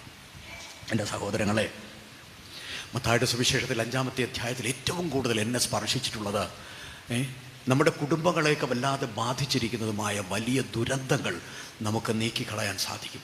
വിദ്വേഷവും വെറുപ്പും കലഹവും പകയും എല്ലാം നിറഞ്ഞിങ്ങനെ വല്ലാതെ നമ്മൾ നീറുന്ന ഒരുപാട് മനുഷ്യരുണ്ട്, ഒരുപാട് കുടുംബങ്ങളുണ്ട്. ഭദ്രതയില്ലാത്ത കുടുംബങ്ങൾ, വിദ്വേഷം കലർത്തി പങ്കാളിയോടും അതുപോലെ തന്നെ സഹോദരങ്ങളോടുമൊക്കെ ഒരു തരി മണ്ണിൻ്റെ പേരിൽ കലഹങ്ങളും ബഹളങ്ങളും കൊലപാതകങ്ങളും ഒക്കെ നടക്കുന്നു. അതുപോലെ തന്നെ മനുഷ്യനായി കാണാതിരിക്കുക, ഭാര്യയെ കാണാതിരിക്കുക, പങ്കാളിയെ കാണാതെ വേറെ ആരെങ്കിലുമൊക്കെ ഇങ്ങനെ ജീവിതത്തിലേക്ക് വലിച്ചിഴയ്ക്കുക. ഇങ്ങനെ ജീവിതത്തിൽ സംഭവിക്കുന്ന ഒരുപാട് ദുരന്തങ്ങളുണ്ട്. ദയവ് ചെയ്ത് കർത്താവിൻ്റെ ഈ വിളി കേട്ട് മനസ്സാന്തരപ്പെടുവിൻ. ദൈവരാജ്യം സമീപിച്ചിരിക്കുന്നെന്ന വിളി ശ്രവിച്ച് ജീവിതം കൊണ്ട് പ്രത്യുത്തരിക്കാൻ നമുക്ക് സാധിക്കണം. മത്തായിയുടെ സുവിശേഷത്തിലെ 5-ാമത്തെ അധ്യായത്തിലെ പ്രത്യേകിച്ച് നമ്മൾ വായിക്കുമ്പോൾ ശ്രദ്ധിക്കുന്ന ചില കാര്യങ്ങളുണ്ട്. കർത്താവ് ഇപ്പോൾ ഇങ്ങനെയൊക്കെ പറയപ്പെട്ടിട്ടുള്ളത് നിങ്ങൾ കേട്ടിട്ടുണ്ടല്ലോ, എന്നാൽ ഞാൻ നിങ്ങളോട് പറയുന്നു. അത് കേൾക്കണം. അപ്പൊ യേശു ഈ ലോകത്തിലേക്ക് വന്നത് എന്ത് പഠിപ്പിക്കാനാണ്? പറഞ്ഞില്ലേ, സിയോന്റെ ന്യായം പ്രഭാതം പോലെയും ജെറൂസലേമിന്റെ രക്ഷ ജ്വലിക്കുന്ന പന്തം പോലെയും പ്രകാശിക്കുന്നത് വരെ അവളെ പ്രതി ഞാൻ നിഷ്ക്രിയനോ നിശബ്ദനോ ആയിരിക്കയില്ല. ഞാൻ പ്രബോധിപ്പിച്ചുകൊണ്ടേയിരിക്കും, ഞാൻ പഠിപ്പിച്ചുകൊണ്ടേയിരിക്കും. ആരുണ്ടെന്നെ തടയാൻ? ആ കുറുക്കനോട് പോയി പറയുക, ഞാൻ പഠിപ്പിക്കേണ്ടത് പഠിപ്പിക്കും, ഞാൻ ചെയ്യേണ്ടത് ചെയ്യും, ഇന്നും നാളെയും ഞാൻ ചെയ്തിരിക്കും, 3-ാം ദിവസം ഞാനത് പൂർത്തിയാക്കിയിരിക്കുമെന്ന് കർത്താവ് കൃത്യമായി പഠിപ്പിച്ചു. ഇനി പഠിപ്പിച്ചത് എന്താണ് കർത്താവ് പറയുകയാണ്, ഇങ്ങനെയൊക്കെ പറയപ്പെട്ടിട്ടുള്ളത് നിങ്ങൾ കേട്ടിട്ടുണ്ടല്ലോ, എന്നാൽ ഞാൻ നിങ്ങളോട് പറയുന്നു. അത് കേൾക്കാമോ? അത് കേൾക്കണോ? കർത്താവ് പറയുന്നത് കേൾക്കണോ? എന്നാൽ ഞാൻ നിങ്ങളോട് പറയുന്നു. എന്താണ്? അയൽക്കാരനെ സ്നേഹിക്കുക, ശത്രുവിനെ ദ്വേഷിക്കുക എന്ന് പറയപ്പെട്ടിട്ടുള്ളത് നിങ്ങൾ കേട്ടിട്ടുണ്ടല്ലോ, എന്നാൽ ഞാൻ നിങ്ങളോട് പറയുന്നു, ശത്രുവിനെ ഉറക്കെ പറഞ്ഞേ. എന്തോ? കേൾക്കട്ടെ, ഉറക്കെ പറയുക. സ്നേഹിക്കുക. ആരെ സ്നേഹിക്കണം? ഞാൻ നിങ്ങളെ സ്നേഹിച്ചതുപോലെ നിങ്ങൾ പരസ്പരം സ്നേഹിക്കണം. എങ്ങനെ സ്നേഹിക്കണം? കർത്താവിൻ്റെ ശവത്തിൽ കുത്തിയവന് കർത്താവ് കൊടുത്തത് എന്താണെന്നറിയാമോ? എന്താണ് കൊടുത്തത്? കർത്താവിൻ്റെ ശവത്തിൽ കുത്തി അറിയാമോ? കർത്താവിൻ്റെ പാർശ്വത്തിൽ കുത്തി. കർത്താവ് മരിച്ചു കിടന്നിട്ടും കർത്താവിൻ്റെ പാർശ്വത്തിൽ കുത്തി ഹൃദയം പിളർന്ന് രക്തവും വെള്ളവും, അവസാനത്തുള്ള രക്തവും വെള്ളവും വന്നപ്പോൾ പാരമ്പര്യം പറയുന്നത് ആ മനുഷ്യൻ്റെ അന്ധത ബാധിച്ചിരുന്നൊരു കണ്ണിലേക്ക് അത് വീണ് അദ്ദേഹത്തിന് കാഴ്ച ലഭിച്ചു എന്ന് മാത്രമല്ല, അദ്ദേഹത്തിന് ജീവിതത്തെക്കുറിച്ചുള്ള ഉൾക്കാഴ്ച ലഭിച്ചു. തമ്പുരാൻ ആരെന്നറിഞ്ഞു, കർത്താവ് ആരെന്നറിഞ്ഞു, ആരുടെ ശവത്തിലാണ് താൻ കുത്തിയതെന്നറിഞ്ഞു. എന്നെ കുത്തി, അവനെ ശവത്തിൽ കുത്തിയാലും എൻ്റെ ജീവിതത്തിൽ ഞാൻ ഏറ്റവും കൂടുതൽ ആഗ്രഹിച്ചിരുന്ന കാഴ്ചയും ജീവിതത്തെക്കുറിച്ചുള്ള ഉൾക്കാഴ്ചയും തന്ന തമ്പുരാനാണ് യേശു ക്രിസ്തു എന്ന് മനസ്സിലാക്കിക്കൊണ്ട് പിന്നെ അയാൾ കർത്താവിന് വേണ്ടി രക്തസാക്ഷിയായി മരിച്ചു എന്നാണ് ചരിത്രം പറയുന്നത്. മനസ്സിലാവുന്നുണ്ടോ? ശത്രുവിന് വേണ്ടി ശവത്തിൽ കുത്തിയവന് പോലും അവൻ ജീവിതത്തിൽ ഏറ്റവും കൂടുതൽ നൊമ്പരത്തോടെ പ്രാർത്ഥിച്ച അനുഗ്രഹമാണ് കൊടുത്തത്. കാഴ്ചയില്ലാത്തവൻ പ്രാർത്ഥിക്കുന്നത് കാഴ്ചയ്ക്ക് വേണ്ടിയായിരിക്കും. കണ്ണിൽ അന്ധത ബാധിച്ചവൻ പ്രാർത്ഥിക്കുന്നത് അന്ധത മാറ്റി കാഴ്ച കിട്ടുന്നതിന് വേണ്ടിയായിരിക്കും. അവൻ ജീവിതകാലത്തിൽ നൊമ്പരത്തോടെ പ്രാർത്ഥിച്ച കൃപയും അതിലുപരി അവൻ്റെ അസ്തിത്വത്തെക്കുറിച്ചുള്ള കാഴ്ചപ്പാടും കൊടുത്തു. ആർക്കു വേണ്ടി നീ ജീവിതം കൊടുക്കണം? ചങ്ക് പറിച്ച് നിന്നെ സ്നേഹിക്കുന്ന, ചങ്ക് പിളർന്ന് നിന്നെ അനുഗ്രഹിക്കുന്ന തമ്പുരാനെ. നീ ചങ്ക് പിളർന്നാലും നീ എന്നെ കൊന്നാലും നിന്നെ സ്നേഹിക്കുന്നുവെന്ന് പറഞ്ഞെന്നെ രക്ഷിക്കുന്ന തമ്പുരാന് വേണ്ടി കൊടുക്കണം എൻ്റെ ചങ്ക് എന്നവൻ തീരുമാനിച്ചു. ഹൃദയം പിളർന്ന്, കർത്താവിൻ്റെ ഹൃദയം പിളർന്നവൻ കർത്താവിന് വേണ്ടി തൻ്റെ ജീവിതം ഇങ്ങനെ രക്തം ചൊരിഞ്ഞ് സാക്ഷ്യം വഹിക്കാൻ അവൻ വിട്ടുകൊടുത്തു. ശത്രുവിനെ പോലും നേടുന്ന സ്നേഹം ഒരേ ഒരു സ്നേഹമേ ഉള്ളൂ, ശത്രുവിനെ സ്നേഹിക്കുന്ന സ്നേഹമാണ്. പൗലോസ് അപ്പോസ്തലൻ ഇത് ജീവിതം കൊണ്ട് അനുഭവിച്ചുകൊണ്ട് കർത്താവ് പൗലോസ് ആരാണെന്നറിയാമല്ലോ? സാവൂൾ. ക്രിസ്ത്യാനികളെ പീഡിപ്പിച്ച് കർത്താവിനെ ക്രൂരമായി പീഡിപ്പിച്ചുകൊണ്ടിരുന്ന മനുഷ്യനായിരുന്നു അയാൾ. അങ്ങനെ ഉത്ഥിതനായ കർത്താവ് അയാളെ നേടിയെടുത്തു. നീ എനിക്ക് വേണ്ടി ഇനി എത്രത്തോളം പീഡിപ്പിക്കപ്പെടുമെന്ന് ഞാൻ നിനക്ക് കാണിച്ചു തരാമെന്ന് പറഞ്ഞു. അങ്ങനെ സാവൂൾ പൗലോസായി മാറി. ആ സാവൂൾ നമ്മളെ പഠിപ്പിക്കുന്നുണ്ട്. റോമാക്കാർക്ക് എഴുതിയ ലേഖനം 12-ാമത്തെ അധ്യായം, അതുകൂടെ ഒന്ന് വായിച്ചേക്കണം. ഞാൻ നേരത്തെ പറഞ്ഞ അധ്യായങ്ങൾ ഏതാണ്? മത്തായി 5, 6, 7. ഇനി റോമ 12. എന്താണെന്നറിയാമോ? റോമ 12 ഓർക്കാൻ എളുപ്പമല്ലേ? റോം അല്ലേ? റോമിനെ ഓർക്കാൻ ആർക്കെങ്കിലും ബുദ്ധിമുട്ടുണ്ടോ? ഇല്ല. അല്ലേ? ക്രിസ്തീയതയുടെ കേന്ദ്രമാണ്. റോമിനെ ഓർക്കാൻ എളുപ്പമാണ്. 12 ഓർക്കാൻ എളുപ്പമാണോ? 12 മറക്കുമോ? 12 മറക്കുമോ? 12 അപ്പോസ്തലന്മാരുടെ നമ്പറാണത്. അപ്പോസ്തലന്മാരിൽ പ്രമുഖനായവൻ ഉറങ്ങുന്ന ഇടമാണത്. അപ്പോസ്തലന്മാരിൽ പ്രമുഖനായവൻ അല്ലേ? മെത്രാന്മാരുടെ മെത്രാനായവൻ അല്ലേ? മെത്രാന്മാരിൽ പ്രമുഖനായവൻ അവിടെ ഇരിക്കുന്ന ഇടമാണ്. 12 മറക്കില്ല. റോമും മറക്കില്ല, 12 മറക്കില്ല. അതുകൊണ്ട് റോമ 12 അത് വായിച്ചേക്കണം.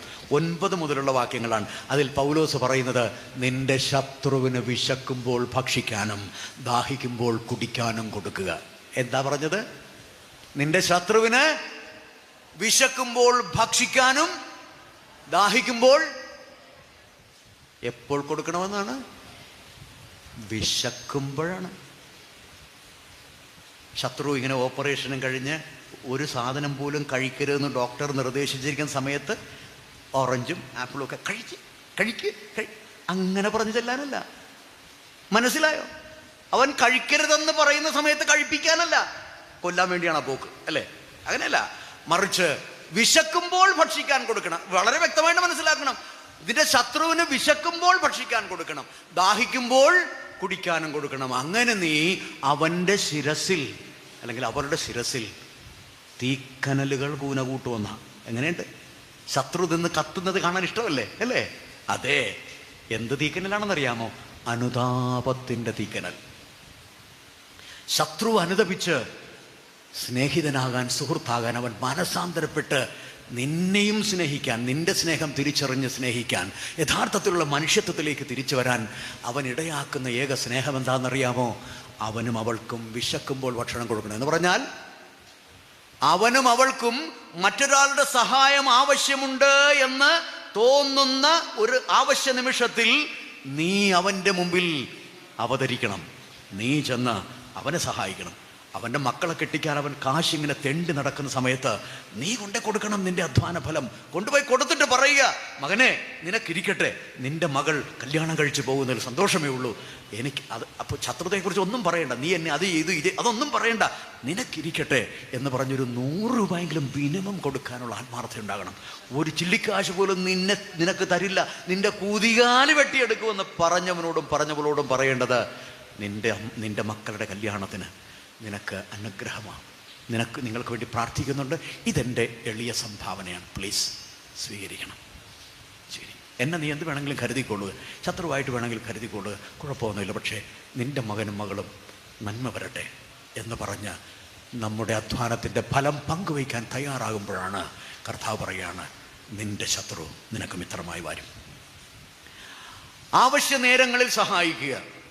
അങ്ങനെ ശത്രുവിനെ സ്നേഹിക്കേണ്ട ഒരു യഥാർത്ഥത്തിലുള്ള ശത്രുവിനെ സ്നേഹിക്കുന്ന യഥാർത്ഥത്തിലുള്ള വിളി, ശത്രുവിന് വേണ്ടി പ്രാർത്ഥിക്കുന്ന യഥാർത്ഥത്തിലുള്ള വിളി, ശത്രുവിന് വേണ്ടി നന്മ ചെയ്യാനുള്ള യഥാർത്ഥത്തിലുള്ള സുവിശേഷത്തിൻ്റെ വിളി എപ്പോൾ നമ്മൾ ജീവിതം കൊണ്ട് അതിനോട് പ്രത്യുത്തരിക്കുന്നുവോ അപ്പോഴാണ് നമ്മൾ ക്രൈസ്തവനാകുന്ന വിളിയോട് നമ്മൾ വിശ്വസ്തത പുലർത്തുന്നത്. അത് മറന്നു പോകരുത്.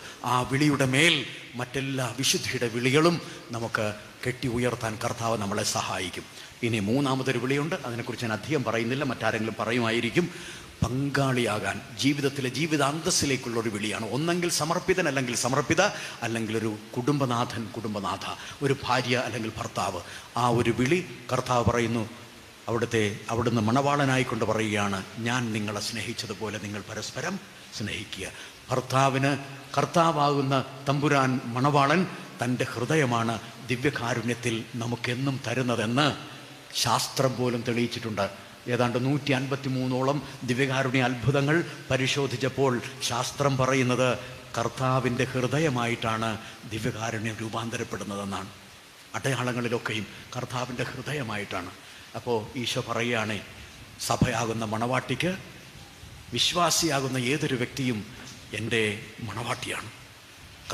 സഭയാകുന്ന മണവാട്ടിക്ക് ഞാൻ എല്ലാ ദിവസവും കൊടുക്കുന്നത് എൻ്റെ ചങ്ക് പറിച്ചാണ് കൊടുക്കുന്നത്. ഹൃദയമാണ് ദിവ്യകാരുണ്യത്തിൽ കൊടുക്കുന്നത്. ആ ദിവ്യകാരുണ്യത്തിൽ ഹൃദയം തന്ന് സ്നേഹിക്കുന്ന ഭർത്താവാകുന്ന കർത്താവിൻ്റെ സ്നേഹം ഭർത്താക്കന്മാരെ നിങ്ങളുടെ ഭാര്യമാർക്ക് നൽകുക. ചങ്ക് പറിച്ച് നിങ്ങളുടെ ഭാര്യയ്ക്ക് നൽകണം. കർത്താവാകുന്ന ഭർത്താവിനെ രക്തം ചിന്തി സാക്ഷ്യം വഹിച്ചുകൊണ്ട് സഭ കർത്താവിനെ സ്നേഹിക്കുന്നു.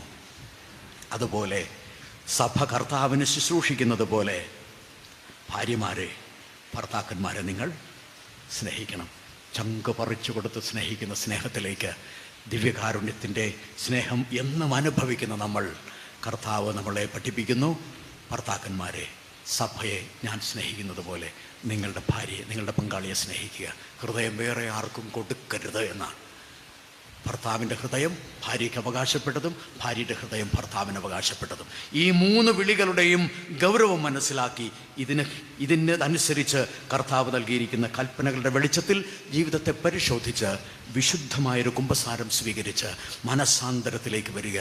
കർത്താവ് അവിടുന്നാകുന്ന വഴിയിലൂടെ, തെറ്റിപ്പോയ വഴി തിരിച്ചു വന്ന് യഥാർത്ഥത്തിലുള്ള കർത്താവാകുന്ന വഴിയിലൂടെ സഞ്ചരിക്കാൻ കർത്താവ് നമ്മളെ ഈ നോയമ്പ് കാലത്ത് വിളിക്കുന്നു. അവിടുത്തെ ഈ സ്നേഹത്തിലേക്ക് വളരാൻ കർത്താവെ ഞങ്ങളെ അനുഗ്രഹിക്കണമേ എന്ന് നമുക്കൊരുമിച്ച് പ്രാർത്ഥിക്കാം. എല്ലാവരും എഴുന്നേൽക്കുക. 1 മിനിറ്റ്. ഈശോയെ നന്ദി. കൈകൾ ഉയർത്തി ഈശോയെ സ്തുതിച്ചുകൊണ്ട് നമുക്ക് അവിടത്തേക്ക് നന്ദി പറയാം. യേശുവേ നന്ദി, യേശുവേ സ്തോത്രം, യേശുവേ നന്ദി. Hallelujah, hallelujah, hallelujah, hallelujah, hallelujah, hallelujah. യേശുവേ സ്തോത്രം, യേശുവേ കർത്താവേ സ്തോത്രം. Hallelujah, hallelujah, hallelujah. മനുഷ്യത്വത്തെ മറന്നു പോകാൻ അനുവദിക്കരുതേ. തിരിച്ചറിവും വിവേകവും സവിശേഷ ബുദ്ധിയും ആലോചനാശേഷിയും ഞങ്ങൾ ക്ഷമിക്കാനുള്ള കഴിവും ഒക്കെ പ്രയോജനപ്പെടുത്തി ഹൃദയപൂർവ്വം മഹത്വപ്പെടുത്താൻ കൃപ ചെയ്യണമേ. മനുഷ്യത്വം വിട്ടുപോകാൻ ഞങ്ങളെ അനുവദിക്കരുതേ. മനുഷ്യത്വത്തിന്റെ മഹത്വം മനസ്സിലാക്കി ജീവിക്കാൻ ഞങ്ങളെ പഠിപ്പിക്കണമേ. ഞങ്ങളെ വിശുദ്ധീകരിക്കണമേ. അങ്ങയുടെ ആത്മാവിന്റെ അഭിഷേകം നൽകി ഞങ്ങളെ അനുഗ്രഹിക്കണമേ. ക്രിസ്തീയമായ വിളി ഞങ്ങൾ ഉൾക്കൊണ്ടുകൊണ്ട് ശത്രുവിനെ സ്നേഹിക്കാൻ കൃപ ചെയ്യണമേ. എന്റെ ശത്രുവിന് വിശക്കുമ്പോൾ ഭക്ഷിക്കാനും ദാഹിക്കുമ്പോൾ കുടിക്കാനും കൊടുക്കുന്ന ആവശ്യങ്ങളിൽ അവതരിക്കുന്ന സ്നേഹമായി ശത്രുവിനെ സ്നേഹിക്കാൻ ഞങ്ങളെ പഠിപ്പിക്കണമേ. ശത്രുവിനെ പോലും ജീവൻ കൊടുക്കുന്ന സ്നേഹമേ, ഞങ്ങളെ വിശുദ്ധീകരിക്കണമേ. പങ്കാളിയെ സ്നേഹിക്കാൻ, മക്കളെ സ്നേഹിക്കാൻ, സഹോദരങ്ങളെ സ്നേഹിക്കാൻ, അയൽക്കാരെ സ്നേഹിക്കാൻ വിശുദ്ധമായ സ്നേഹം നൽകി ഞങ്ങളെ കാത്തുകൊള്ളണമേ. നൽകിയ നന്മകൾക്ക് നന്ദി. ഞങ്ങളെ വിശുദ്ധീകരിക്കാൻ കൃപ ചെയ്യണമേ. നല്ല കുമ്പസാരം നടത്തി നല്ലൊരു ജീവിതം നയിക്കുന്നതിന് ഞങ്ങളെ പഠിപ്പിക്കണമേ, സഹായിക്കണമേ. സ്നേഹപിതാവായ ദൈവമേ, മക്കളായ ഞങ്ങൾ ഒന്നു ചേർന്ന് കർത്താവായ ക്രിസ്തു വഴി പരിശുദ്ധാത്മാവുമായുള്ള ഐക്യത്തിൽ സമർപ്പിക്കുന്ന പ്രാർത്ഥന കേട്ടരുളണമേ. ആമേൻ. ഈശോ മിശിഹായ്ക്ക് സ്തുതിയായിരിക്കട്ടെ, ഇപ്പോഴും എപ്പോഴും സ്തുതിയായിരിക്കട്ടെ.